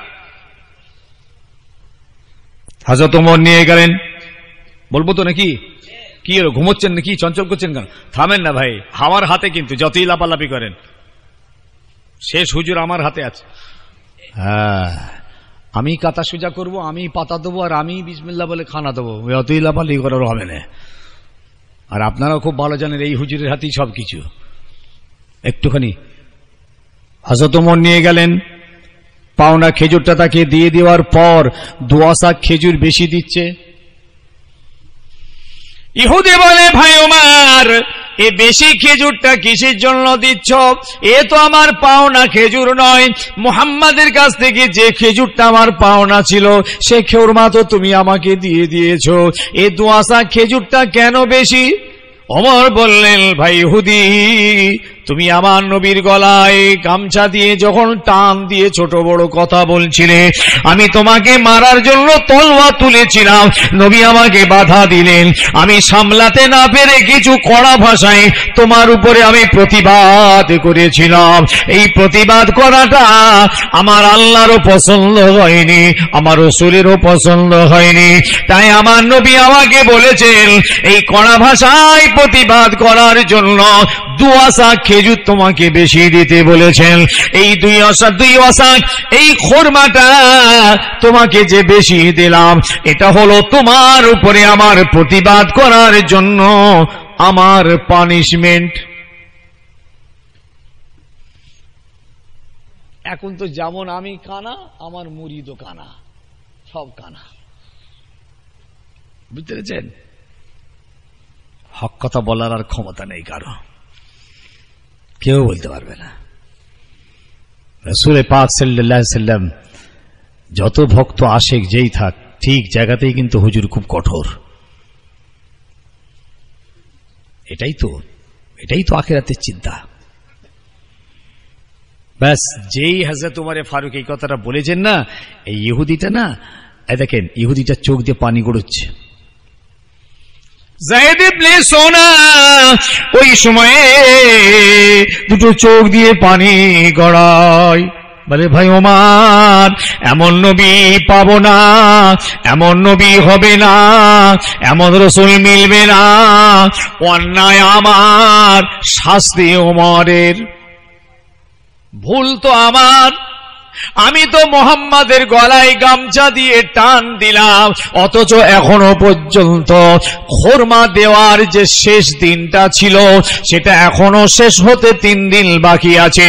আমি তো 3 দিন আগে এসে মোহাম্মদের গলায় গামছা লাগিয়েছি, অন্যায় হলো আমার, শাস্তি হলো ওমরের। আরে ওমর তো তার নবীর মোহাব্বতে না হয় দুটো কথা আমাকে বলেছে, এর জন্যে শাস্তি ওমরের হলো, আমার কোনো শাস্তি হলো না। ওই যায়েদ ইবনে সোনা চিন্তা ভাবনা করতে করতে আল্লাহর নবীর মহাব্বত, দ্বীনের মহাব্বত, কোরআনের মহাব্বত তার অন্তরের ভিতরে জিন্দা হয়ে গিয়েছে। সঙ্গে সঙ্গে রাসূলুল্লাহর হাতে হাত দিয়ে কলমা পড়ে ঈমান এনে মুসলমান হয়ে গিয়েছে। সত্যিই যদি আমরা জান্নাত আর আখিরাতের আকাঙ্ক্ষা থাকে, পাওনাদারদের পাওনাগুলো মিটিয়ে দেন, হাত জোড় করে বলছি, মিটিয়ে দেন। বড় পীর সাহেব কেবলার আব্বাজান আবু সালেহ মুসা জঙ্গি রহমাতুল্লাহ আলাইহি একটা ফল খেয়ে 12 বছর সেই বাগানের পানি তুলেছিলেন। নদীতে ভেসে যাওয়া ফলটা খেয়ে তিনি 12 বছর দিলেন তার পানিশমেন্ট। শুনে শুনে তো বুড়ো হয়ে গেল। বড় পীর সাহেব কেবলার আব্বাজান আবু সালেহ মুসা জঙ্গি আপেলটা খেয়ে নিয়েছিলেন, নদীতে ভেসে যাচ্ছিল, সেই ভাসা ফলটা খেয়ে ফেলি না, দিমাগ ঘুরে গেল। কি করে মাপ হবে, কি করে রেখাই হবে, কি করে পার পাবো, এই ভাবনা ভাবতে ভাবতে ভাবতে ভাবতে বাগানের মালিকের কাছে গেছেন, আর বাগানের মালিক 12 বছর ধরে পানি তোলাচ্ছে। পানি তোলো, আর এর মেরে তার মেরে, ওর মেরে তার মেরে। আবার কিছু কিছু ভাই আছে না, জবরদখল করে সব ধান কাটতে যাচ্ছে মাঠে, যা ওর জমির ধান এ জোর করে কেটে নিয়ে আসবে, নিয়ে এসে মাঠ দাঙ্গা গন্ডগোল হয়ে মাথা ফাতা ফাটিয়ে দিয়ে হসপিটালে শুয়ে আছে। এবার আপনি দেখতে গেলেন, আহা ভাই কি হয়েছে, কেমন আছে, আর বলিনি ভাই, মেরে পাঠিয়ে দিয়েছে, আর কি করবে, ইন্নাল্লাহ মা'আস সাবিরিন। দেখছেন ঠিক কহা কা মাটি কাহা লাগা দিয়া, ইন্নাল্লাহ মা'আস সাবিরিন। কেন রে বাবা, কি হলো? আহা সবর করছি ভাই, আল্লাহ সবরকারী, কি করব। আল্লাহ বলছেন ঠিক আছে ঠিক আছে, তোকে আর সবর করতে হবে রে, তুই খালি একবার কবরে আয়, কবরে আয়, তো সবর ছুটিয়ে ফেলবো আমি কানা ফেরেশতা দিয়ে। পরের জমির ধান জোর করে কাটতেছে, মাটা ফাটিয়েছে, তুমি ইন্নাল্লাহ মা'আস সাবিরিন যেখানে সেখানে লাগিয়ে দিই, তুই কবরে ঢোক একবার, তো সবর ফাটিয়ে ফেলবো আমি মেরে, ফের মারবো তোকে আমি। সবর কাচুয়ারি, এর ওর তার দফা রফা করে ফেলছে খেয়ে। কি স্বভাব দেখেন, কি চরিত্র দেখেন ভাইজান। একটা চাষি ভাই একটা জমিদারের জমি চাষ করছে, এখানেও শরীয়ত আছে, এখানেও হাদিস আছে, এখানেও কোরআন আছে। আপনার দোকানদারির ভিতরে দিন আছে, শরীয়ত আছে, হাদিস এবং কোরআন আছে। আপনার ব্যবসা, আপনার চাকরি, আপনার কারবার, আপনার টোটাল লাইফ স্টাইল ভিতরে কোরআন, হাদিস, শরীয়ত আছে। 1 বিঘে গরমের ধান চাষ করেছে, 20 মণ ধান হয়েছে, গরমের ধান। এই শুনবেন, 20 মণ ধান। চাষি ভাই খুশিতে এবার জমিদারকে যে শোনাতে যাচ্ছে, মাশাআল্লাহ, আসসালামু আলাইকুম চাচাজি। ওয়ালাইকুম আসসালাম। কি বাবা, কি খবর? জি হ্যাঁ, মাশাআল্লাহ, তাবারাকাল্লাহ, আল্লাহ এবছর বাম্পার ধান দিয়েছে চাচা, বাম্পার ধান, মাশাআল্লাহ, তাবারাকাল্লাহ। কত মণ হয়েছে বললো? 20 মণ। বলছে চাচা খালি একটুখানি পানিটা ছেঁচ, 2টো ছেঁচ মার খেয়েছে না, একটু ফসলটা ডাউন হয়ে গেছে। চাচা 15 মণ ধান আল্লাহ পাক দিয়েছে। চাচা বললে ঠিক আছে বাবা, তাহলে যা ভাগ হয় আমাকে ভাগটা দিয়ে দাও, আল্লাহ যা দিয়েছে শুকর। চাষি ভাই 15 মণের হিসাব করে ধানটা চাচাকে দিয়ে দিল। যা বলছি শুনবেন, ও নামাজের কথা ফামাজের কথা বলবো না, আমি ওসব বন্ধ করে দিয়েছি। কবে বন্ধ করে দিয়েছি? নামাজের কথা এখনো বলতে হবে? 1500 বছর ধরে নামাজের কথা হচ্ছে, এখনো হবে? নামাজের কথা বলবো না, সব ভাই জানে, ফচকে ছেলেটা বলতে জানে নামাজ পড়তে হবে। চাচা তাহলে যাচ্ছি বাবু, হিসাব নিকাশ হয়ে গেল। এবার সে আলু আর পাটের সময় সেই সময় আলাদা হিসাব হবে। হ্যাঁ চাচা তাহলে বলে যাই, এই ধান তুলতে, ঝাড়তে, মারতে, পরিষ্কার করা, মাপ যোগ করতে গিয়ে যদি অসাবধানে কিছু কম বেশি হয়ে যায়, মাপ সাপ করে দিও চাচা। এই কথাটা বুঝছেন কিছু? চাচা বলল আচ্ছা ঠিক আছে বাবা, যাও, ঠিক আছে, তোমাকে মাপ সাপ করে দিলাম। এবার 26টা আসছে, বলছে দেখলি 5 মণ ঝাড়তেও ঝাড়লাম, ফের মাপটাও করিয়ে নিলাম। ধান হয়েছে কত? 20। ও দিল কত? 15 হিসেবে। আর 5 মণটা গেল কোথা? বললে চাচা তুলতে, ঝাড়তে, মাপতে যদি কিছু অসাবধানে কম বেশি হয় তো মাপ সাপ করে দিও বাবুকে, ফেরেশতার মতন। জমিদার বলল বাবা ঠিক আছে, যা বাবা, মাপ করে দিলাম। এইবার 26কে নাফস তাকাচ্ছে, দেখছিস 5 মণ ঝাড়তেও ঝাড়লি, আবার মাপটাও করিয়ে নিলি। ওকে জিজ্ঞেস করেন জান্নাত পাবি? হ্যাঁ, মুসলমানের বাচ্চা জান্নাত পাবে না, ছেলে গেল। জিজ্ঞেস করতে কেন? ভাই মাপ হয়েছে? এই কথা বলো না কেন? কি ওরকম সব ঝেড়ে খাওয়া কিছু আছে নাকি? ঘাবড়াচ্ছেন কেন? বলেন না, ওর মাপ হয়েছে। তাহলে তারপরই এসে টুপি আছে, দাড়ি আছে, জামা আছে, তসবি আছে, মসজিদে বসে পড়লো, এত বড় তসবি বার করলে, অনেক ঝেড়ে ফাঁক করে দিয়ে তসবি বলছে খেলা। এই নামাজ পড়ে পড়ে কপালটা কালো হয়ে গেলে আমরা মাঝে মাঝে কিছু দেখছিস বাবা, বড় আল্লাহর ওলি, কপাল কালো হয়ে গেল আল্লাহর ওলি। আরে ও তো চামড়ার ব্যাপার, গাছ যেমন শরীরের চামড়ার একটা কোয়ালিটি আছে, এই চামড়ার উপরেই কারো কারো এরকম নামাজ পড়লে পরে একটা দাগ হয়, আল্লাহর ওলি হয়ে গেল। ভেতরে যে কত গলি আছে দেখতে পেয়েছেন? বলি চরিত্র ঠিক করুন, ইবাদত কম হোক, খাঁটি হোক। ও আমার ছেলেরা, ইমাম আযম আবু হানিফা রাহমাতুল্লাহ আলাইহি, ভাইজান আমার ছেলেরা, যুবকেরা, জোয়ানেরা, ইমাম আবু হানিফা রাহমাতুল্লাহ আলাইহি আর তারাকে একজন একটা মসলা জিজ্ঞেস করার জন্য রওনা হয়েছেন। মসলাটা ছিল কিসের? যে আমার বাপ দাদা 14 পুরুষ কয়েক পিঁড়ি ধরে একটা জমি চাষবাস করেন, দীর্ঘ বছর হয়ে গিয়েছে, এখনো কি জমিটার মালিক আমি হতে পারি না? এই মসলাটা জানার জন্য ইমাম আযমের কাছে গেছেন। হুজুর আমার একটা পানির কলসি কাঁধে করে নিয়ে আসছিলেন, বলেন হুজুর একটা মসলা আছে। হুজুর বলেন বাবা কি মসলা তুমি বলো। হুজুর বলছেন বাবা কি মসলা তোমার জিজ্ঞেস দরকার বলো। এ সওয়ালকারী বলেন না হুজুর এইভাবে বলা যাবে না, আপনি পানির কলসিটা নাবান, এই যে কলসিটা নাবান, তবে আপনাকে জিজ্ঞেস করব। হুজুর বললেন ঠিক আছে তুমি বলো। বলে না এইভাবে বলা যাবে না, এ বলা যাবে না। ও বাবাজি আমার, সোনার মালিক, হুজুর পানির কলসিটা নাবালেন, জমিনে রাখলেন না রানের উপরে রাখলেন? হুজুর কলসিটা নিচেই রাখুন না, এমন কষ্ট করে কেন আপনি রানের উপরে রাখলেন? বলে বাবা নিচে রাখা যাবে না, এই কলসিটা হলো ভিজে, এর তলায় পানি আছে, শুকনো জমিনের উপরে রাখলে এই জমিনের কিছুটা মাটিও তলায় লাগবে, ওই মাটিটা আমার বাড়ি পর্যন্ত পৌঁছে যাবে। তাহলে একজন জমিনের মালিকের বিনা অনুমতিতে তার জমিনের কিছুটা মাটি আমার বাড়িতে পৌঁছে যাবে, এটা হলো নাজায়েজ। সওয়ালকারী বলছেন হুজুর আসসালামু আলাইকুম, তাহলে আমি যাচ্ছি। কি হলো? বলে হুজুর আমি যাচ্ছি। বলে কি হলো তোমার সে মশলাটা? বলে হয়ে গেছে উত্তর।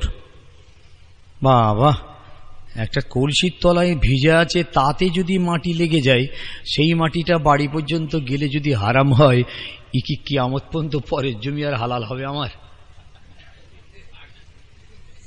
হ্যাঁ, কোথায় মশলা জিজ্ঞেস করতে গেছে? ও ছেলেরা, ইমামে আযম আবু হানিফা রাহমাতুল্লাহ আলাইহি একটা জানাজার ময়দানে এসেছেন। প্রচন্ড উত্তপ্ত রৌদ্র, জানাজার ময়দানে দাঁড়ানো যাচ্ছে না। লোকজন বলে হুজুর এই বাড়িটার ছায়ার তলায় চলে আসেন, এই যে বাড়ির ছাঁচ আছে, ছাঁচের নিচেই ছায়া আছে, এই ছায়াটাই আপনি এসে একটু দাঁড়ান। ইমামে আযম বললেন বাবা, ওই বাড়িওয়ালার কাছ থেকে আমি কিছু টাকা পাই, আমি হচ্ছি পাওনাদার, ও হচ্ছে দেনাদার। আমি তো টাকা পাই, আবার আমি গিয়ে যদি ওর বাড়ির ছাঁচের ছায়ায় গিয়ে যদি আমি উপকারটা নিই, তাহলে এটা আমার নামায় আমলে সুদ বলে লেখা হয়ে যাবে। ভাই আমার বাবা ইমামে আযম আবু হানিফা রাহমাতুল্লাহ আলাইহি কিভাবে আল্লাহ জান্নাত, আল্লাহর আখিরাতের পাওনা পেতে চেয়েছেন। হ্যাঁ, পরশুদিন একটা মশলা এসছে ফুরফুরা মাদ্রাসায়, একটা মসজিদের সেক্রেটারি সাহেব, এটা এখন ম্যাক্সিমাম মসজিদের সব পয়সা কড়িতে তছনছ হয়ে যাচ্ছে, মতলি সাহেব খেয়ে ফাঁক করে দিচ্ছে একদম। আবার যে ওয়াকাফ সম্পত্তি সব ঝেড়ে ফাঁক, মসজিদের, মাদ্রাসা, রিসাল সব, ঈদগাহ, কর্মস্থান, আরে বাপরে বাপরে বাপ, টাকা পয়সা সব লয় ছয়, কিচ্ছু নেই সব। সেদিন একটা ফতোয়া এসছে, একটা মসজিদের সেক্রেটারি প্রায় 18 না 20 বছর সেক্রেটারি, 20 বছর, গ্রামে একটা চাল ওঠে, চাল তোলে, চালটা তুলে সেক্রেটারির কাছে জমা দেয়, উনি চালটা বাজারে একটা দোকানদারকে বিক্রি করে ওখান থেকে ধরুন যা চালের দাম হলো, কত চাল কত টাকা, একটা খাতায় এন্ট্রি করে রাখে।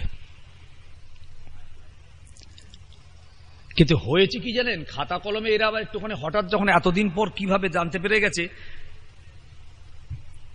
সেক্রেটারি সাহেব কখন কোথাও হজে না কোথাও বাইরে গেছে, এই ছেলেরা নিজেরা সব চাল তুলেছে। আর উনি হিসাব দেখাতেন, যদি 65 কিলো চাল যদি উঠতো তো খাতায় লেখা হতো 22 কেজি। এই শুনছেন, মসজিদের সেক্রেটারি সাহেব 62 কিলো চাল হলে এখানে লিখতো 22 কিলো, দোকানে জমা দিল 65 কিলো চাল, টাকা ওখান থেকে নিয়ে নিল, খাতায় উঠলো 22 কেজি চাল। এখন সেক্রেটারি সাহেব কোথায় গেছে, এলাকার ছেলেরা সব চাঁদা তুলছে, চাল গ্রামে গ্রামে বাড়িতে বাড়িতে তুলে দেখি তো 65 কিলো চাল, আর সেক্রেটারি হাতে 22 কিলো কেন? মাথা খারাপ, খোঁজ খোঁজ খোঁজ তোলপাড়। এইবার এসে বললো হুজুর ফতোয়া দেন, ওর কি ওষুধ আছে? বলে খাতাটা বার করেন, আপনার হিসাবের খাতা বার করতে চাই না। বললো খাতা হারিয়ে গেছে। বিয়ে পড়ালে 1000 টাকা করে দেয়, ইমাম সাহেব 500 আর মসজিদের 500। বিয়ে পড়াবে ইমাম সাহেব, পাবে 500 টাকা, আর মসজিদে জমা হবে 500 টাকা, সেই টাকাটা জমা হয় 300 টাকা, 200 করে ফাঁক। জান্নাত কি গাছের ফল? হ্যাঁ, খোদার ঘরের টাকা মারছিস, চোর। খোদার টাকা চুরি করেছে, মসজিদের টাকা মানে কার টাকা? খোদার ঘরে লুট করছো তুমি। দুনিয়ার মানুষের লুট করতে করতে হয়নি, খোদার ঘরে লুট করছে, খোদার মসজিদের টাকা লুপাট। মাদ্রাসার টাকা নবীর ঘরে লুট করেছে, নবীর ঘর থেকে লুট করে খাচ্ছ। ঠক বাঁচতে গা উজাড়, বাঁচা মুশকিল। তাই আমার সোনার মানিকদের, আমার যুবকদের বলে যাচ্ছি, যদি দুনিয়া পেতে চান, আখেরাতের ঘাটতি, আখেরাত পেতে চাইলে দুনিয়ার লস করতেই হয়। এই লসের মানে হলো হারামটাকে ত্যাগ করে দিন, ইনশাআল্লাহ দুনিয়া আখেরাত কামিয়াব হয়ে যাবে। হাদিস পাকের মধ্যে সে রাসূলুল্লাহর একজন গরীব সাহাবা ছিলেন। এই সাহাবাটা শামে গেলেন ব্যবসা করতে, ব্যবসা করে কিছু লাভ হলো, কিছু টাকা পয়সা মিলল। ওই লাভের টাকায় তিনি আবার কয়েকটা ব্যারেল ভর্তি মদ কিনে মদিনায় নিয়ে এলেন। মদিনার বাজারে বিক্রি হবে, আবার কিছু লাভ হবে, এই মনে করে কয়েকটা উট বোঝাই মদ কিনে মদিনার বাজারে এসেছেন। এমন সময় হযরত ওমরে ফারুক ঘোষণা দিচ্ছেন, আলা আন্নাল খামরা কাদ হুরিমা, তোমরা সাবধান হয়ে যাও, মদ হারাম হয়ে গিয়েছে। সাবধান, মদ হারাম, বেচা যাবে না, রাখা যাবে না, খাওয়া যাবে না, পান করা যাবে না, পান করানো যাবে না। ইন্নামাল খামরু ওয়াল মাইসারু ওয়াল আনসাবু রিজজুম মিন আমালিশ শায়াতিন। সম্পূর্ণ মদ হারাম। ওমরে ফারুক রাদিয়াল্লাহু তাআলা আনহু যখন এই ঘোষণা দিয়েছেন, এই গরীব সাহাবা বড় চিন্তিত হয়ে পড়লেন, আল্লাহ আল্লাহ, কি করা যাবে? আমার তো আর কিছুই নাই, মদ যখন হারাম আমি মেনে নিলাম, মদ হারাম আমাকে মানতেই হয়, এটা আমার ঈমান। কিন্তু আমার এই উটের পিঠে যে কটা মদের ব্যারেল আছে, এটাই হলো আমার সম্বল। ছেলে মেয়ে, বিবি, বাল বাচ্চা, বাপ মা, তাদের কপালে আহার জোটেনি, তারা আমার মুখের দিকে চেয়ে আছে। কি করা যায়?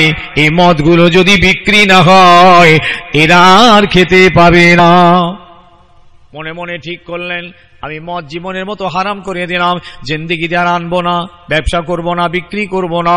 তবে একবার যদি রাসূলুল্লাহ আমাকে অনুমতি দিতেন, আমি কেবল এই মদের ব্যারেল কটা বিক্রি করে টাকাটা নিয়ে ছেলে মেয়েদের জন্য কিছু কিনে কেটে দিতাম। এই না মনে করে রাসূলুল্লাহর কাছে এসে হাজির হয়েছেন। ইয়া রাসূলুল্লাহ, ইয়া হাবিবাল্লাহ, হুজুর আপনি জানেন আমি বড় অভাবী, গরীব, আমি শামে গিয়েছিলাম, আল্লাহ ব্যবসায় কিছু লাভ দিলেন, ওই লাভের টাকায় আমি আবার কিছু মদ কিনে মদিনায় এসেছিলাম বিক্রি করব, কিন্তু হুজুর এসে শুনছি মদ হারাম হয়ে গিয়েছে। ওই সাহাবী যেদিন মদিনা থেকে রওনা হয়েছিলেন তখন মদ হারাম হয়নি, 2 মাস, 2.5 মাস, 3 মাসের ব্যবসা, ফিরে এসে শুনছেন মদ হারাম হয়ে গেছে। ইয়া রাসূলুল্লাহ, আমি মেনে নিলাম, জীবনে আর কোনোদিন মদ আনবো না, মদের ব্যবসা করব না, হারামকে হারাম বলে মেনে নিয়েছি। তবে ইয়া রাসূলুল্লাহ, সংসারে খাবার মতন কিছুই আর আমার নাই, যা আছে উটের পিঠে ওইটুকুই আমার সম্বল। হুজুর আপনি কি আমাকে একটু অনুমতি দেবেন? আমি কেবল ওই মদের ব্যারেলগুলো একটু বাজারে বিক্রি করে দিই, জীবনে আর আমি কাজ করব না। উনি ভেবেছিলেন, নবী পাক যদি আমাকে অনুমতিটা দেন, তাহলে দুনিয়া আখিরাত দুটি আমার বেঁচে যাবে। একদিকে হচ্ছে দুনিয়া, একদিকে আখিরাত। যদি মদটা উনি বিক্রি করেন তাহলে আখিরাতের ক্ষতি, দুনিয়ার লাভ। আর যদি মদটা বিক্রি না করে যদি ফেলে দেন, তাহলে আখিরাতের লাভ হবে, ছেলে মেয়েরা খেতে পাবে না, দুনিয়ার লস হবে।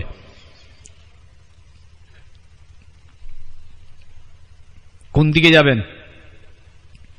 ও ছেলেরা, ভাইরা, বাপেরা, মায়েরা, বোনেরা, ওই সাহাবীকে আমার রাসূলুল্লাহ বললেন, মা শুরবিহা হারামুন ওয়া বাইউহা হারাম, যেটা আল্লাহ পাক খাওয়া হারাম করেছেন, সেটা পান করাও হারাম। আমি রাসূলুল্লাহ তোমাকে বিক্রি করার অনুমতি দিতে পারবো না। মা শুরবিহা হারাম, যেটা পান করা হারাম, সেটা বিক্রি করাও হলো হারাম। আপনি বলবেন আমি তো মদ খাবো না, বিক্রি করব, একই জিনিস। মদ যেহেতু হারাম, ওর বিক্রি করাও হারাম, খাওয়াও হারাম। বুঝলেন? ও ভাই আমার, সোনার মানিক, ছেলেরা ওই সাহাবী রাসূলুল্লাহর কাছ থেকে এই খবরটা নিয়ে আল্লাহর নবী যখন অনুমতি দিলেন না, উনি আর কোনো চিন্তা করলেন না, না না, আখিরাতের ক্ষতি করা যাবে না, দুনিয়ার লস হয়ে যাক, আমি আখিরাতের ক্ষতি করতে পারবো না। ওই সাহাবী ছুটলেন, ছুটে ছুটে ছুটে ছুটে গিয়ে মদের ব্যারেল গুলো উটের পিঠ থেকে নামিয়ে মদিনার রাস্তায় ছুঁড়ে ছুঁড়ে ফেলে দিয়েছিলেন। না, ও মদের ব্যারেল আর রাখা যাবে না, আমি তো আখিরাতের ক্ষতি করতে পারি না। ইসলাম যখন হারাম করে দিয়েছেন, সমস্ত মদের ব্যারেল মদিনার রাস্তায় ফেলে দিয়ে বলেন, আল্লাহ, আমার বাচ্চা কাচ্চা, ছেলে বউ, বাপ মা, সব রেজেকের জিম্মাদারি আপনার হাতে আমি সঁপে দিলাম। শুনছেন? একটা লোক একজনকে শিকার করার জন্য গেছে,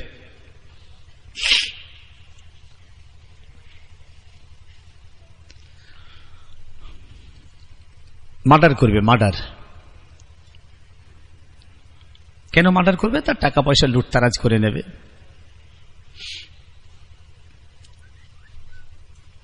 একটা পশুকে শিকার করবে, একটা পশুকে শিকার করে তাকে নিয়ে এসে খাবে। পশুটা একটা অন্য সুরাত ধরে তাকে এবার বলছে, শোনো, দাঁড়াও, আমাকে পরে মারবে, আগে তুমি এটা বলো, আমাকে যে তুমি হত্যাটা করতে এসেছো, এই হত্যা করা যাদের জন্য তুমি করতে এসেছো, তারা কি পাপের বোঝাটা নেবে? বলো, পাপের বোঝাটা নেবে? তুমি যে আজ আমাকে মেরে পাপটা করবে, এই পাপের বোঝাটা তারা নেবে কি? একবার তাদেরকে জিজ্ঞেস করে এসো। যাও, যাদের জন্য আমাকে হত্যা করতে এসেছো, যাদের খাওয়াবে পরাবে বলে, তারা কি তোমার এই পাপের বোঝাটা নেবে? তখন এই বললো, আচ্ছা ঠিক আছে, তাহলে আমি একবার ঘুরে খোঁজ খবর নিয়েছি। গিয়ে বাপের কাছে গিয়ে বলছে, বাপ শোনো, তোমাদের জন্যই তো আমি হত্যাটা করব, তো গোনা হয়তো গোনার ভাগ তোমায় নিতে হবে। বাপ বলে, রে আমি তো নিতে পারবো না, তুই ছেলে, তোর দায়িত্ব আমাকে খাওয়ানো পরানোর, তুই তা থেকে খাওয়াবে আমি জানি না, আমি দায়িত্ব নেবো না। মাকে যে বলেছে, মা তোমাকে তাহলে বাপের ভাগই নিতে হবে। বলে, মা বলে, আমি কেন নেবো? তুই আমার পেটে 10 মাস 10 দিন মানুষ হয়েছিস, আমি তোকে বুকে দুধ খাইয়ে মানুষ করেছি, তোর দায়িত্ব আমাকে খাওয়ানো পরানো, কোথা থেকে করবে আমি জানি না, আমি কিন্তু দায়িত্ব নেব না। বিবিকে যে বলবে, হ্যাঁ ও তো হবে না, এ বলছে তুমি তো আমার অর্ধাঙ্গিনী, দুজনের ভাগাভাগি, যা পাপ হবে দুজনে হাফ হাফ। বললো, ও তো হবে না, ওতে আমি নেই, তুমি বিয়ে করেছো আমাকে খাওয়াবে পরাবে বলে, আমিও দায়িত্ব নিতে পারবো না। এ তখন বলল, তাই তো, তো কেউ দায়িত্ব নেয়নি তো। ফিরে যে বলল, আমি তোমাকে আর হত্যা করবো না। কেন? মাও লাইনি, বাপও লাইনি, ছেলেও লাইনি, বিবিও লাইনি, কেউ আমার পাপের এই ভাগ লিচ্ছে না। তুই বাড়ি ফিরে যা, তোকে আমি আর খুন করবো না। শুনছেন? এই যত পাপ করি আমরা, যত ভুল অন্যায় করি আমরা আমাদের ছেলে মেয়েদের জন্য, তাদেরকে বাঁচাবো, পড়াবো, খাওয়াবো, কিন্তু জেনে রাখবেন তারা এক বিন্দু মাত্র জিম্মাদারি নেবে না গোনার, একদম নেবে না। ওরা আপনাকে আপনারটাই ভাগিদার করতে হবে। তাই বলে যাচ্ছি, গোনা কমাবার চেষ্টা করেন, গোনা বাড়াবার চেষ্টা করবেন না। আর নিজের গোনাটা নিজে সামলে কি করে মাপ হবে এই চিন্তা করুন না। আজকে সমাজের কিছু মুসলমান কি করছে, নিজের গোনা তো আছেই, আবার অপরকে দিয়ে গোনার কাজ করিয়ে দিচ্ছে, তাদেরকে গোনার কাজ করিয়ে সেই হাজার হাজার ছেলে মেয়েদের গোনার ভাগিদারটা নিজের ঘাড়ে চাপাচ্ছে। আরে ভাই, এ কাজ করেন কেন? নামাজ পড়িনি গোনা, আমার সঙ্গে আল্লাহর বোঝাপড়া, এটা কি করে আমি ছাড় পেয়ে রেহাই পাবো, এই ভাবনা আপনি ভাবুন না। আপনি আরো 100, 200, 1000, 2000 মানুষকে গোনার কাজ করিয়ে দিয়েছেন, দিয়ে তাদের গোনার বোঝা আপনার ঘাড়ে আপনি নিচ্ছেন। মান সান্না সুন্নাতান সাইয়্যাতান ফালাহু বিজরুহা ওয়া বিজরু মান আমালা বিহা লা ইয়ানকুসু মিন আওজারিহিম শাইআ। যারা পৃথিবীর জমিনে অন্যায় হারাম এর দানা পুঁতবে এবং কবরে চলে যাবে, যতদিন মানুষ ওই অবস্থায় চলবে আপনাকে সেই গোনার ভাগিদার হতে হবে। এই দেখেন এই ফুরপুরার ওই ইয়েতে আপনার ধনপুতায় সব মেলা হয়ে গেল কদিন। কারা কারা গিয়েছিলি বাবা? ছেলেরা কোথায় গেল? কই রে? কেউ যায় না? কারা কারা গিয়েছিল? এবার হাত তুল দেখে নি একবার। ছেলে, ছেলের বাপ, ছেলের দাদু, ছেলের মা, ছেলের বউ লাইন দিয়েছে। ওই যে 12 দিন 15 দিন ধরে ধনপতায় যে মেলাটা হলো, শুনছেন নাকি? কেউ যায়নি নাকি? মাথা খারাপ? কি সর্বনাশ! মুসলমানরা এই কাজ করবে? দুনিয়ার যত জাহাত আছে তাদের তো কোনো সংবিধান নেই, হালাল আরাম নেই, স্বেচ্ছাচারিতার জীবন তাদের। আমাদের জীবন স্বেচ্ছাচারিতা নয়, আমাদের জীবন সংবিধানের উপরে মাপা। আমার ছেলেরা মেলা দিয়েছে, হাজার হাজার বেটা ছেলে মেয়ে ছেলে জুয়া জেনাস, তারপরে আপনার দুনিয়ার হাবিজাবি সব হারামের ওখানে খেলা আখড়া তৈরি হয়ে গেল। হ্যাঁ, আমার ছেলে মেয়েগুলো সেখানে যে হাজির হয়ে গেল। তুমি কমিটি যারা এই খালটা খেলিয়ে দিলে, যে মঞ্চটা তৈরি করে দিয়ে মজা দেখছো, হাজার হাজার বেটা ছেলের মেয়ে ছেলে যে গোনাটা তাদের হচ্ছে, তাদের গোনা তো হলোই হলো, আবার সমপরিমাণ গোনাটা সব তোমার আমল নামায় তোমার ঘাড়ে চাপলো। এর থেকে পশু আর দুনিয়ায় কেউ আছে যে পরের গোনা নিজের ঘাড়ে চাপাচ্ছে? নিজের গোনা নিজে কি করে বাঁচবো এ ভাবনা সমাজের নেই।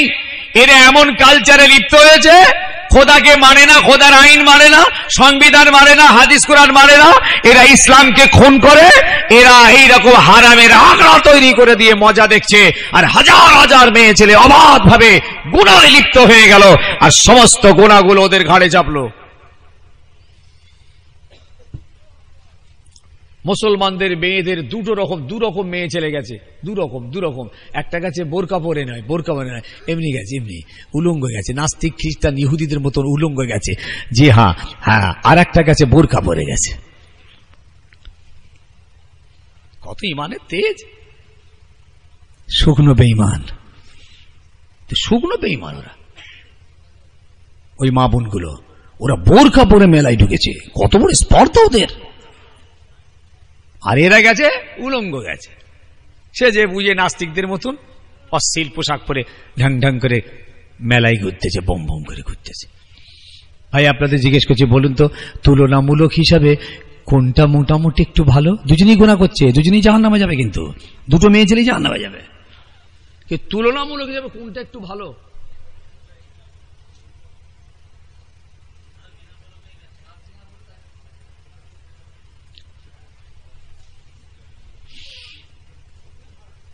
বিনা পর্দা বিনা বোরখাই গেছে, ও ভালো হলো? কি ঝামেলায় ফেললে রে?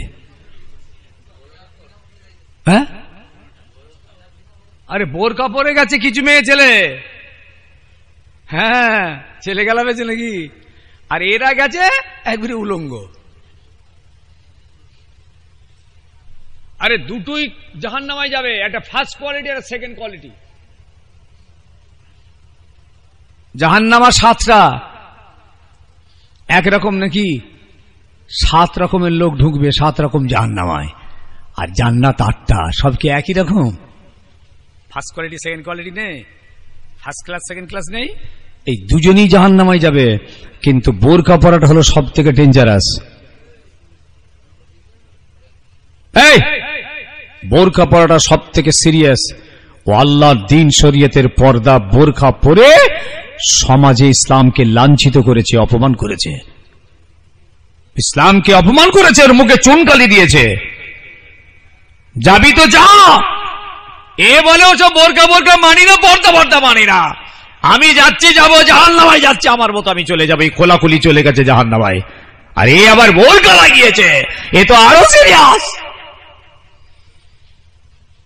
এরা খুনি মুসলমান ঘরের মেয়ে, লজ্জা নেই।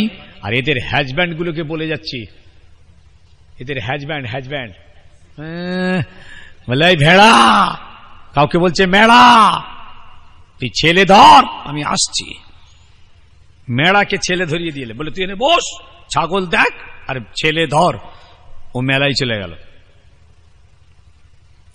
জান্নাতে যাবার পারমিশন পেলেও জান্নাতের দরওয়াজায় যে লেখা থাকবে আদ-দায়ুস লা ইয়াদখুলুল জান্নাহ, যারা যে সমস্ত পুরুষরা তাদের বাড়ির মহিলাদেরকে অবাধভাবে এরকম অধিকার দিয়েছে, ওপেন তারা ঘুরে বেড়ায়, জি অশ্লীল ভাবে ঘুরে বেড়াচ্ছে, জি এরা হবে দায়ুস, এরা জান্নাতে যেতে পারবে না।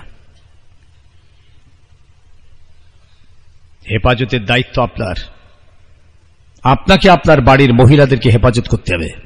আপনি পুরুষ। আর রিজালু কাওয়ামুনা আলান নিসা, একটা কথা কোরআন বলেছে, পুরুষদেরকে আল্লাহ পাক নারীদের উপরে সরদারি দিয়েছেন। আপনার বাড়ির মহিলাটা বেরিয়ে চলে যাবে এইভাবে। এই তো মুন্সিরহাটে ফতালি বাবার মেলা হচ্ছে, এক মাস ধরে মেলা হচ্ছে।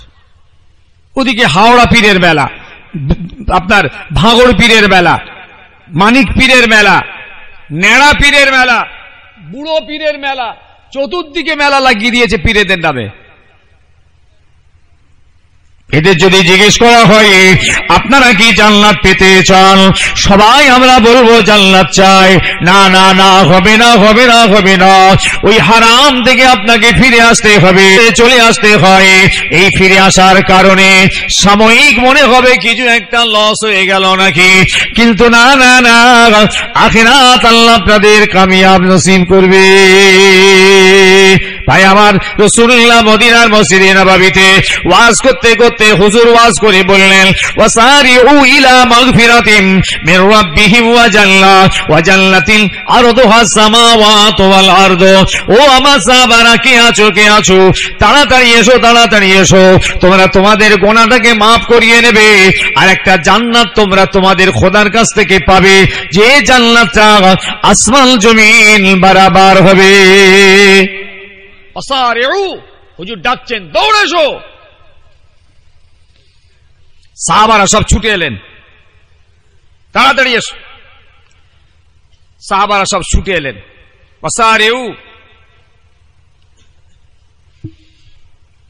এসে গেলেন। وسارعوا إلى مغفرة من ربهم وجنة عرضها السماوات والأرض। এমন একটা জান্নাত আল্লাহ তোমাদের দেবেন, যে জান্নাতটা আসমান জমিন বরাবর হবে। সাহাবারা এসে গেলেন, রাসূলুল্লাহকে ঘিরে ফেললেন। ওগো আল্লাহর নবী, আমাদের আখিরাত চাই, জান্নাত চাই, মাগফিরাত চাই। হুজুর বললেন, সবাই চাও নাকি? জি হ্যাঁ ইয়া রাসূলুল্লাহ, আমরা সবাই চাই। হুজুর বললেন, সবাই যদি জান্নাত মাগফিরাত যদি পেতে চাও, তাহলে এখানে সই করো, উহুদের যুদ্ধে সবাইকে যেতে হয়। শুনছেন? ভেবেছিলেন সাহাবারা গেরি হুজুর দিয়ে দেবে, জান্নাত পেয়ে যাবো আর নিজেদের গুনাহগুলো মাফ হয়ে যাবে। হুজুর বললেন, ওহুদে যেতে হবে। সাহাবারা বুঝলেন কঠিন ব্যাপার আছে জান্নাত পাওয়া, তাহলে ওহুদের যুদ্ধে গিয়ে লড়াই করতে হবে। এই লড়াই করতে গিয়ে জীবন যাবে, শহীদ হতে হবে, বিকলাঙ্গ হতে হবে। এই শহীদ লড়াই করতে গিয়ে বাপহারা, মাহারা, ঘর হারা, ছেলে হারা, সর্বহারা হতে হবে। আল্লাহ রসুল সাহাবাদের বললেন, চলো নাম লেখো, সই করো এখানে।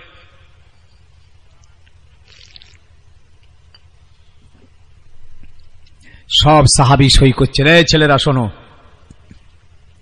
সব সাহাবী সই করছেন, ওহদে যাবেন, অথচ জানেন বিরাট ক্ষয়ক্ষতি, বিরাট লস, জীবন যাবে, ছেলে মেয়ে বেওয়া এতিম হবে, এতখানি লস ক্ষতি জেনেও সব সই করলেন। ইয়া রাসূলুল্লাহ, ইয়া হাবিবাল্লাহ, হুজুর আমরা ওহদে যেতে চাই, আমরা মাগফিরাত পেতে চাই, জান্নাত পেতে চাই। ওই সাহাবীরা সবাই সই করে দিয়েছেন। 70 জন সাহাবী শহীদ হয়ে গেলেন। কতজন ভাই, কতজন?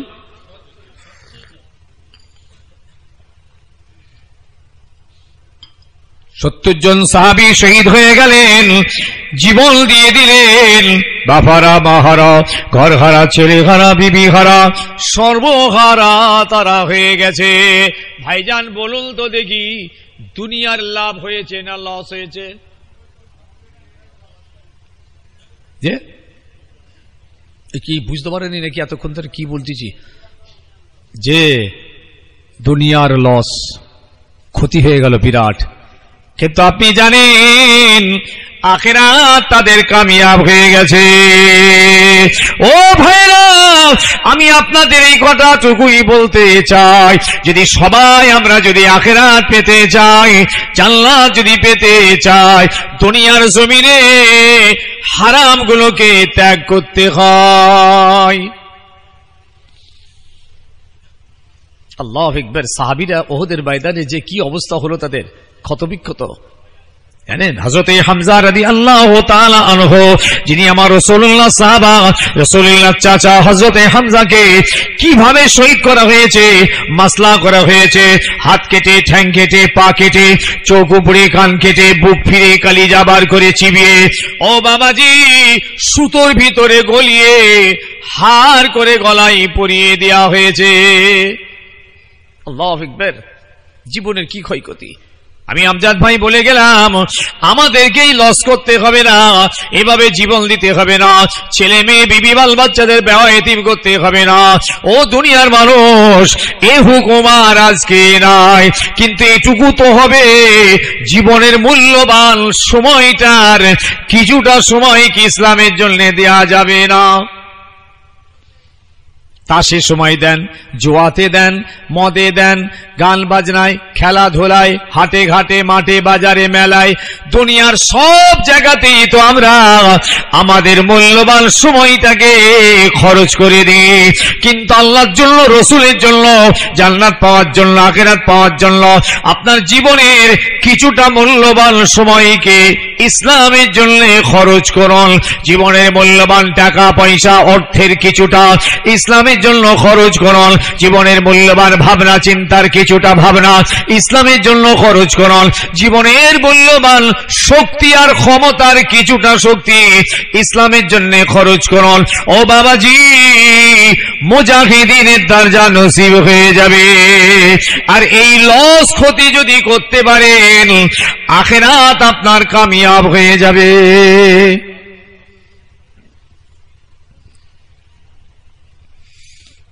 সংক্ষেপ, ভাই ছেলেদের, যুবকদের হাতে ধরে বলছি, আমাদের জীবনের ভাবনা দুটো নয়, খাওয়ার বেঁচে থাকা নয়, ও তো কুকুরের ভাবনা। আমাদের ভাবনা খাওয়ার বেঁচে থাকার সাথে সাথে আখিরাত পাওয়ার, জান্নাত পাওয়ার, আল্লাহ আল্লাহ রসুলকে খুশি করার। এই ভাবনা হলো ঈমানদারদের জীবনের মূল সম্পদ। জীবনের মূল সম্পদ আমাদের, বুঝেছেন ভাই আমার, বাবা আমার, আল্লাহ নবীর সব সাহাবা জিহাদের ময়দানে গিয়ে যুদ্ধ করলেন। এক সাহাবী যেতে চাইলেন না, তিনি সই করলেন না, বাড়ি ফিরে চলে এলেন। নাম হলো হযরতে উকবা রাদিয়াল্লাহু তাআলা আনহু। ইনি বাড়ি চলে এসেছেন। বাড়িতে একটা 8-9 বছরের বাচ্চা ছেলে হুজুরের আছে। বাচ্চা ছেলেটা দেখছেন বাপ কাঁদছেন, বাপ ফিরে এসছে, এসে কাঁদছে। ছেলেটা বলে, আব্বাজান মা ইউবকি কায়া আবি, আমার বাপ আপনি কেন কাঁদছেন, কি হয়েছে?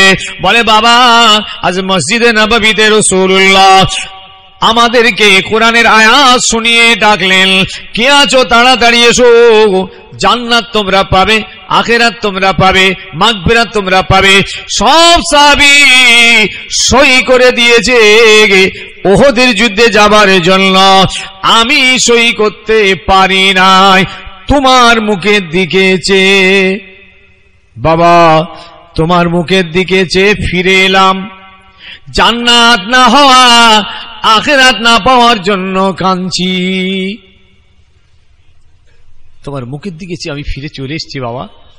8 বছরের বাচ্চা। বাবা তোমার মা নেই দুনিয়ায়, আমি তোমার মা, আমি তোমার বাপ, এই জন্য কে তোমার পরবারিশ করবে? আমি তোমার মুখের দিকে চেয়ে ফিরে চলে এলাম, আর আমার মাগফিরাত জান্নাত না হওয়ার জন্য আমি কাঁদছি। বাচ্চা ছেলেটা বাপটাকে সান্ত্বনা দিল। 8 বছর কিংবা 9 বছর, বাপটা সান্ত্বনা পেল, বলল, আব্বা আপনি যান, আল্লাহ আমাকে ঠিক রাখবেন ইনশাআল্লাহ। আপনি যুদ্ধে যান, আমার জন্য আপনার জান্নাত হবে না, মাগফিরাত হবে না, এটা হয় না। আপনি যুদ্ধে যান, আর যুদ্ধ হয়ে গেলেই তাড়াতাড়ি ফিরে আসবেন।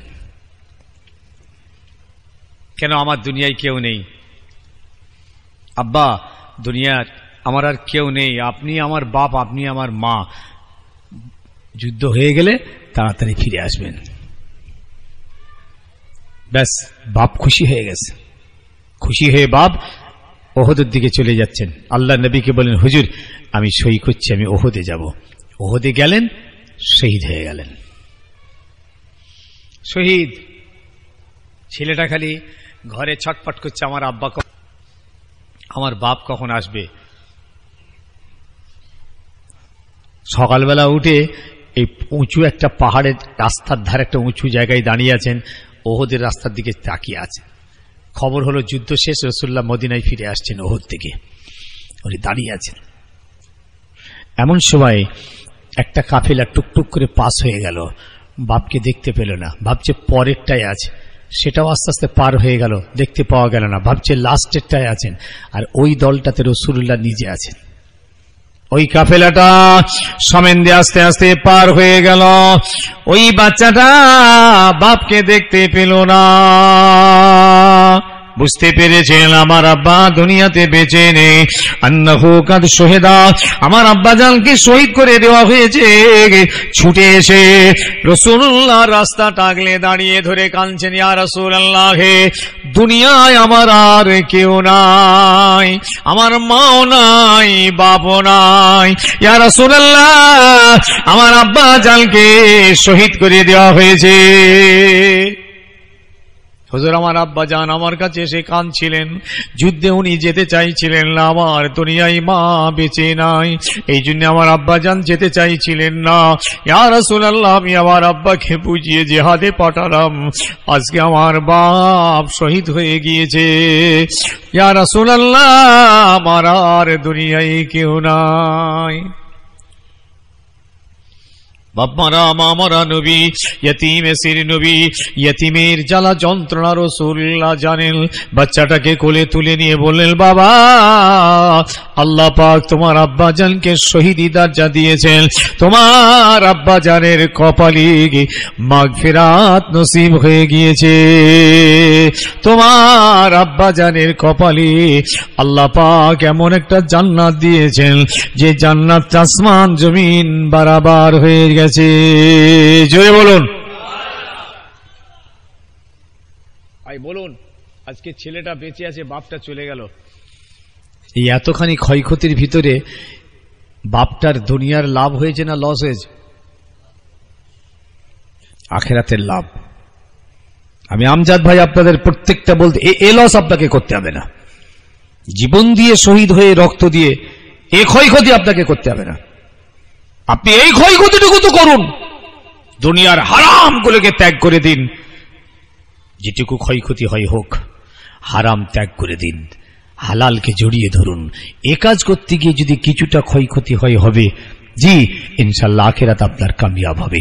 একবার দুরূদ শরীফ পড়েন, আল্লাহুম্মা সাল্লি আলা সাইয়্যিদিনা मौलाना मोहम्मद वाला आले।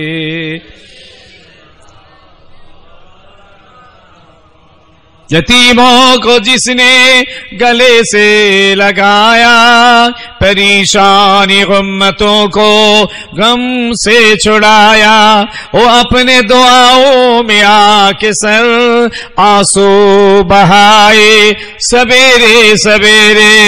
अल्लाहुम्मा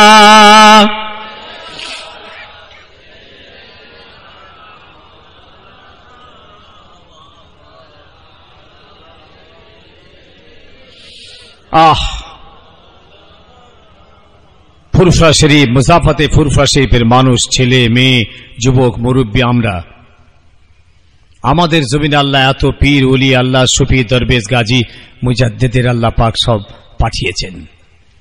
আমাদের ফুরফুরা জমিন তো গর্বিত। সেই জমিনে ছেলে মেয়েদের, এখনো বলছি সমাজে কিছু আছে এখনো নামাজ নেই, রোজা নেই, সারা নেই, শরীয়ত নেই, যত রকমের অন্যায় আর জুলুমের আখড়া আজকে ফুরফুরার জমিনে হচ্ছে। এটা আমাদের লজ্জা। সারা বাংলা নয়, সারা ভারতবর্ষ থেকে কত মানুষ আজ ফুরফুরায় আসে। এপার বাংলা ওপার বাংলা, আসাম, ফুরফুরায় এসে তারা ফুরফুরা শরীফকে ভালোবেসে ফুরফুরার ওসিয়াত মেনে তারা হেদায়েতের পথ পেয়ে যাচ্ছে, আর আমরা বাতির তলায় অন্ধকার হয়ে আছি। বাতির তলায় অন্ধকার। খুব আফসোস, আমাদের ঘরের ছেলেরা বাইরে বিদেশে থাকে, বুঝেছেন, বহু ছেলে বাইরে বিদেশে থাকে। আমি তো বিদেশে ঘুরছি, এবছর তো কতকগুলো সব ভারতবর্ষের কত টাউনে জলসা করে এলাম, বুঝলেন, অনেকগুলো, প্রায় 5টা না 6 জায়গায় ঘোরা হয়ে গেছে, এখনো 2-3 জায়গায় বাকি।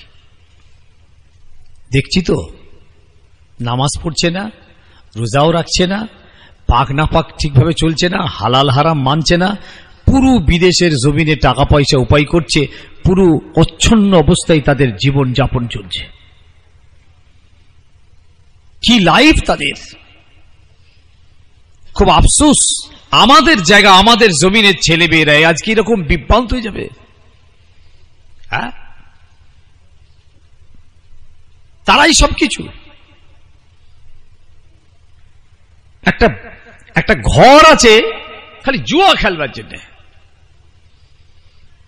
বার বিহার গুলোতে আমার ছেলেরা সব গিয়ে সেখানে জায়গা নিয়েছে, ঘরে, নিজের ঘরেতে বিহার তুলে রেখেছে তারা, রাত্রে ব্রিক করে। বাড়িতে মা আর বাপ যখন ফোন করে বলে বাবা কিছু পাঠা, সংসারে খুব অসুবিধে হচ্ছে, খেচাখেচি করে, রাগারাগি করে, তম্বি করে, গালাগালি করে, এখন এসব হবে না, যেমন করে পারে চালাও, পরে দেখব। আর ওখানে জুয়া খেলে লক্ষ লক্ষ লক্ষ টাকা তছনছ করছে, বুঝলেন। এ তো আমি ঘুরছি, এসব খোঁজ খবর তো আসছে, আমরা তো দেখছি, জানছি তো। আপনি কি বলছেন?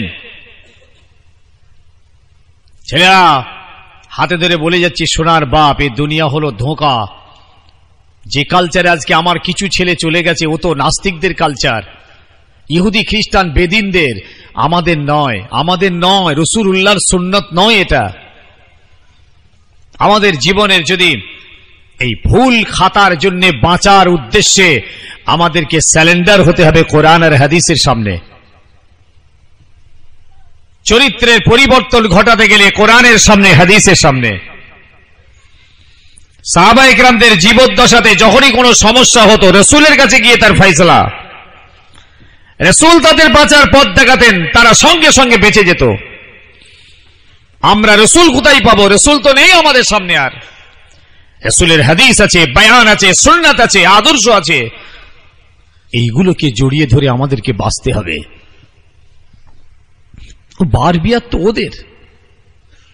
ওদের যাওয়ার খাওয়ার জায়গা, হাজার হাজার টাকা সেখানে তছনছ করে। শুনেলেন একটা কথা বলে দিই,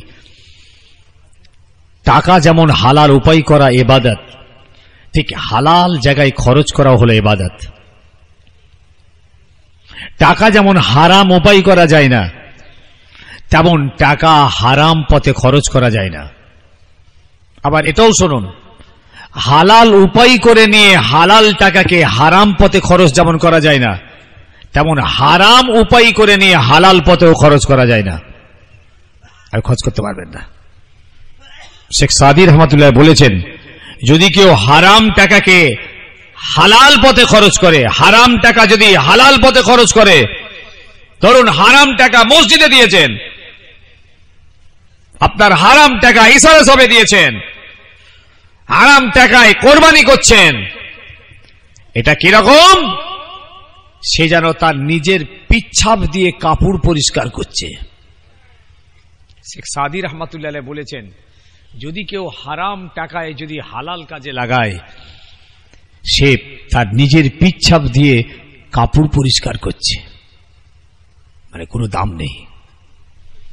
আমার ফুরফুরা শরীফের ছেলেদের বলে গেলুম, বাপ জীবনের পরিবর্তন ঘটিয়ে নিন, ফিরে এসো ছেলেরা। ফুরফুরার পীর ওলি আল্লাহদের ভালোবাসি, তাদের ইসালে সব করি, তাদের পদাঙ্ক অনুসরণ করুন, তাদের মতপথ আদর্শকে মজবুত করে ধরুন।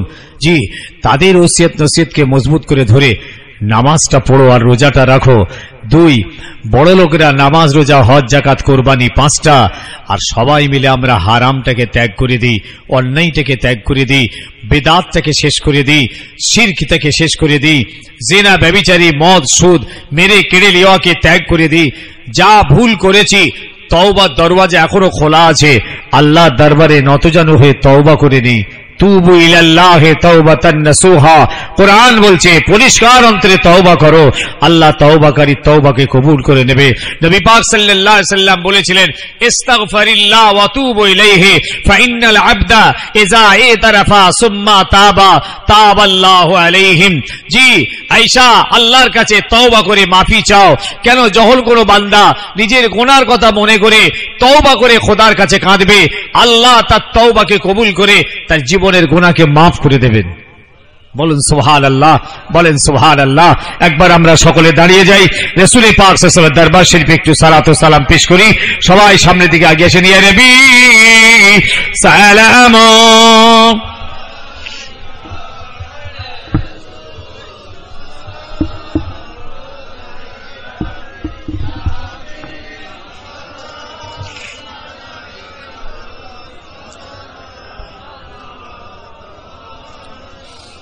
তালাল বদরু আলাইনা মিন সালিয়াতিল ওয়াদাই ওয়াজাবা শুকরু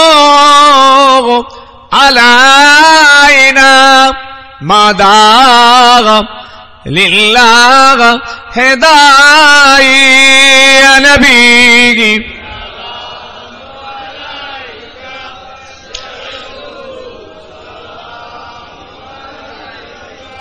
या हबीब सलाम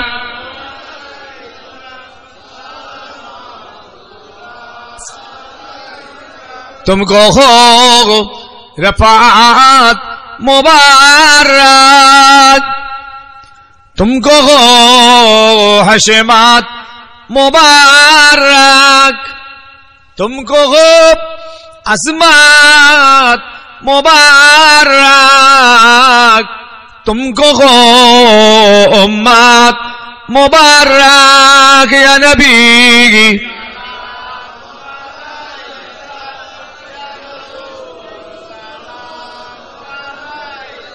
या हबीब सलाम।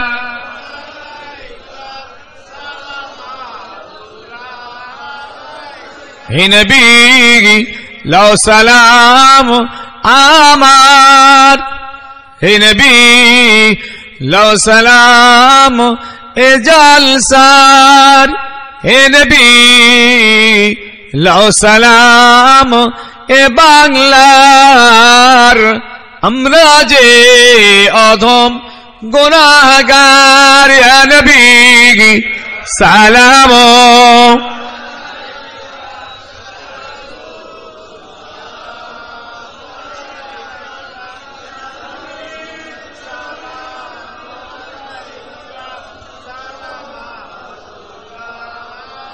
নবী না হয়ে এ দুনিয়ার না হয়ে ফেরেশতা খোদার হয়েছি উম্মাহ তো তোমার, তার তরে শুকর বেশুমার ইয়া নবী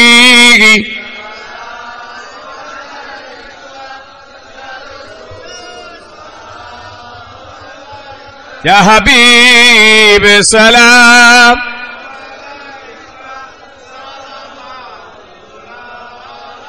মাশাআল্লাহ মাশাআল্লাহ, বসেন। ইয়া রাব্বি সাল্লি ওয়া সাল্লিম দাইমান আবাদা আলা নবিয়িকা ওয়া খায়রিল।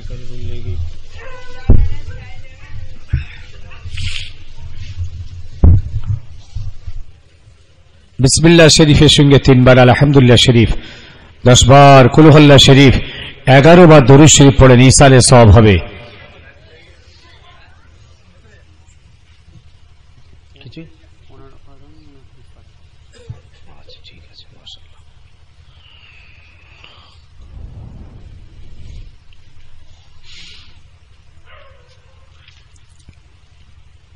দূরদারাজে যারা আছেন পর্দানিশীন মা বোনেরা, আপনারাও সকলে তেলাওয়াত করুন। আমরা সবাই মিলে আল্লাহর কাছে একটু তওবা করে মাফি চাই। এই চাওয়া মানে এটাই চাইবো আল্লাহর কাছে, আর কি চাইবো? আল্লাহ আমাদের মাফ করে দাও। মাফির জন্য খোদার কাছে একটু দরখাস্ত পেশ করব। জি, আর আমাদের যেসব যারা চলে গেছেন কবরে তাদের জন্য আল্লাহর কাছে একটু দোয়া চাইব।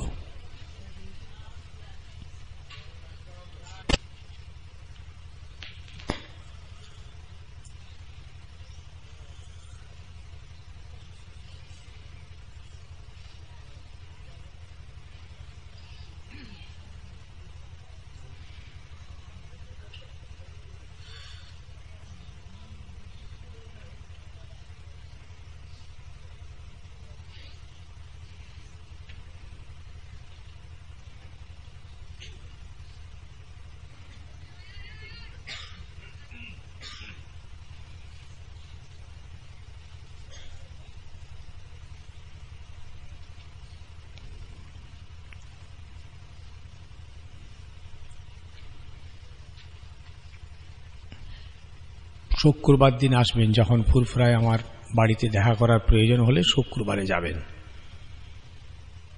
সারাদিন বাড়ি থাকি, মাদ্রাসার ছুটি থাকে, দেখা সাক্ষাৎ করার সুবিধে।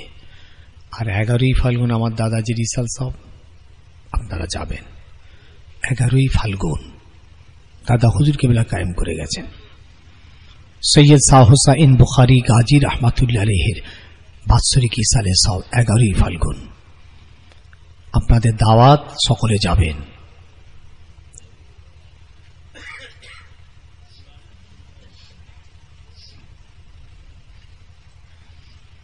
প্রায় 30 খতম মতন কোরআন পাক তেলাওয়াত হয়েছে।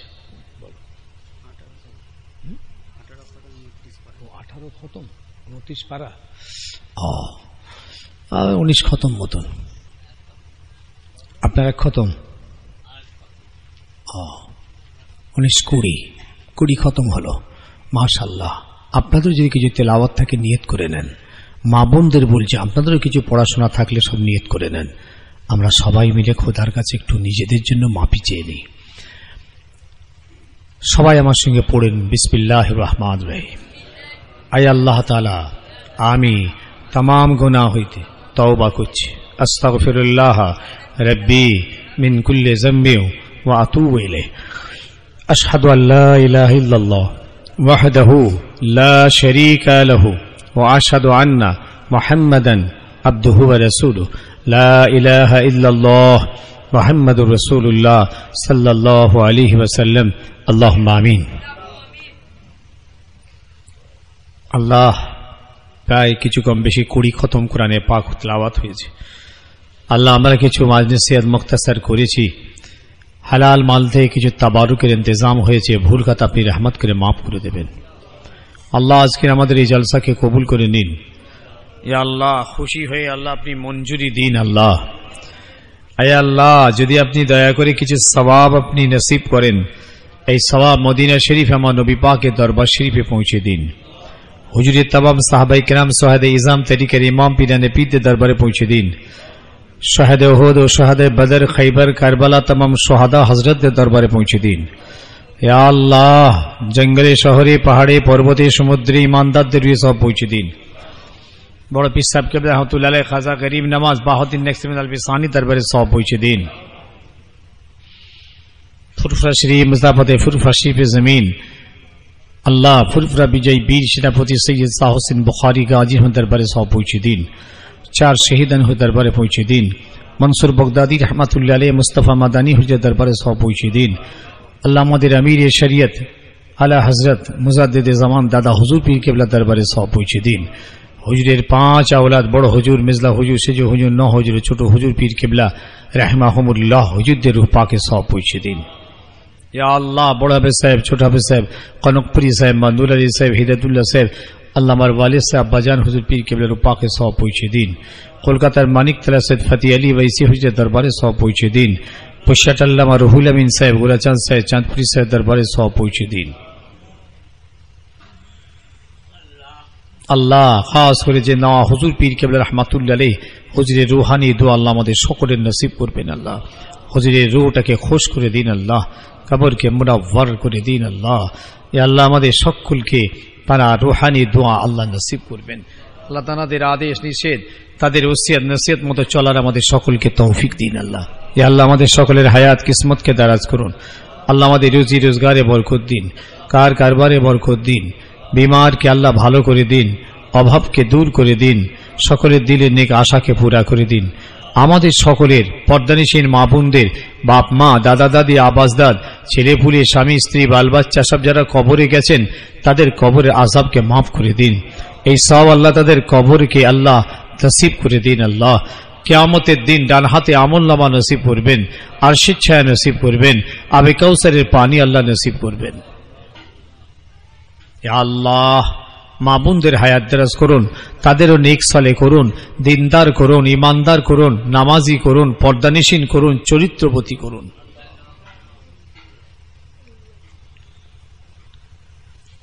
ইয়া আল্লাহ এই গ্রামের উপরে, এলাকার উপরে রহমত বর্ষণ করবেন। আসমানি গজব জমিনি বালা আপনি দেবেন না আল্লাহ, রহমতে খাস বর্ষণ করবেন আল্লাহ।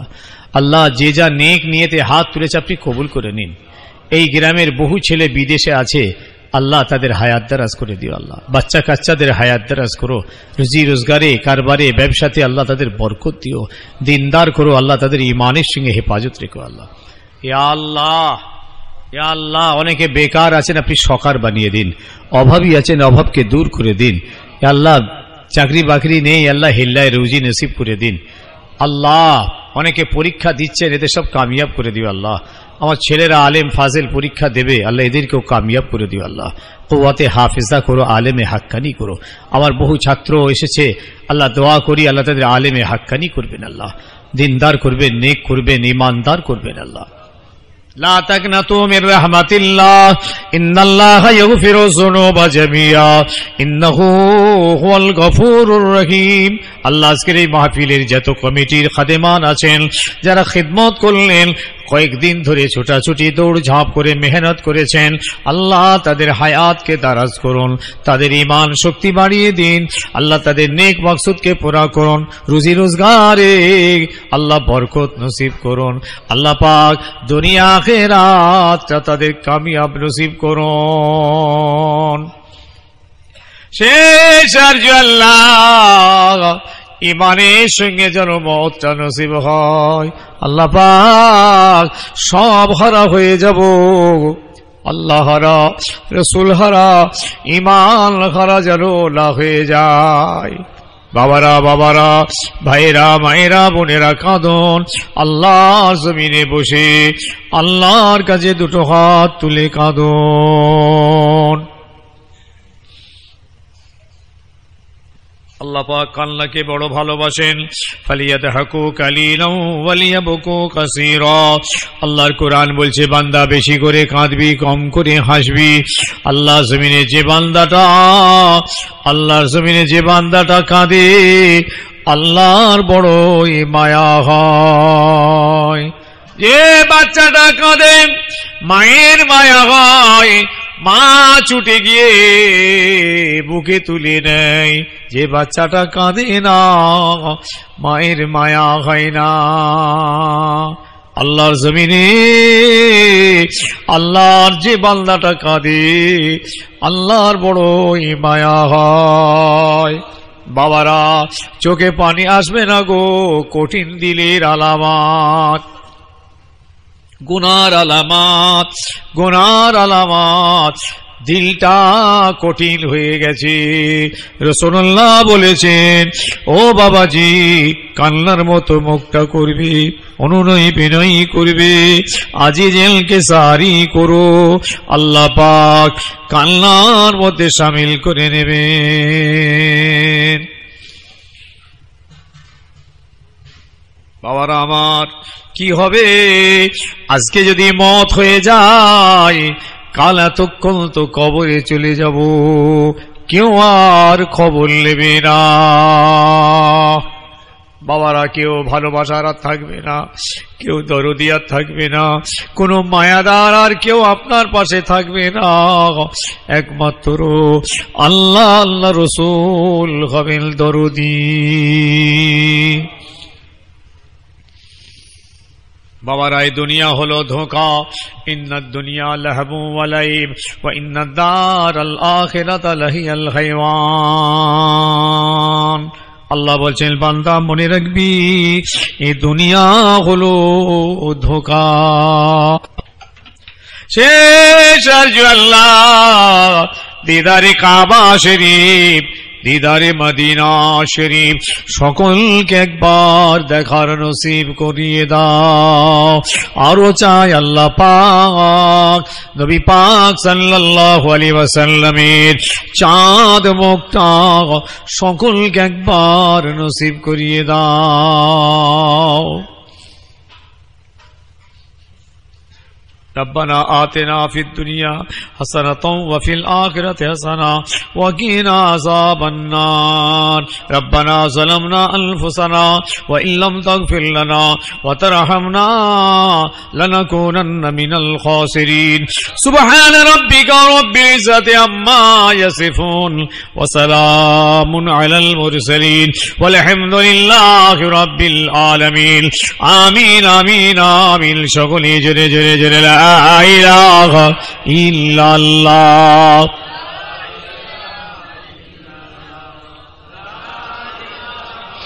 إلا الله محمد رسول الله السلام عليكم ورحمة الله وبركاته সকলের দাওয়াত সকলে বসে যান কাতার দিয়ে সকলেই খাওয়া দাওয়া করে যাবেন কাতার দেন কাতার দেন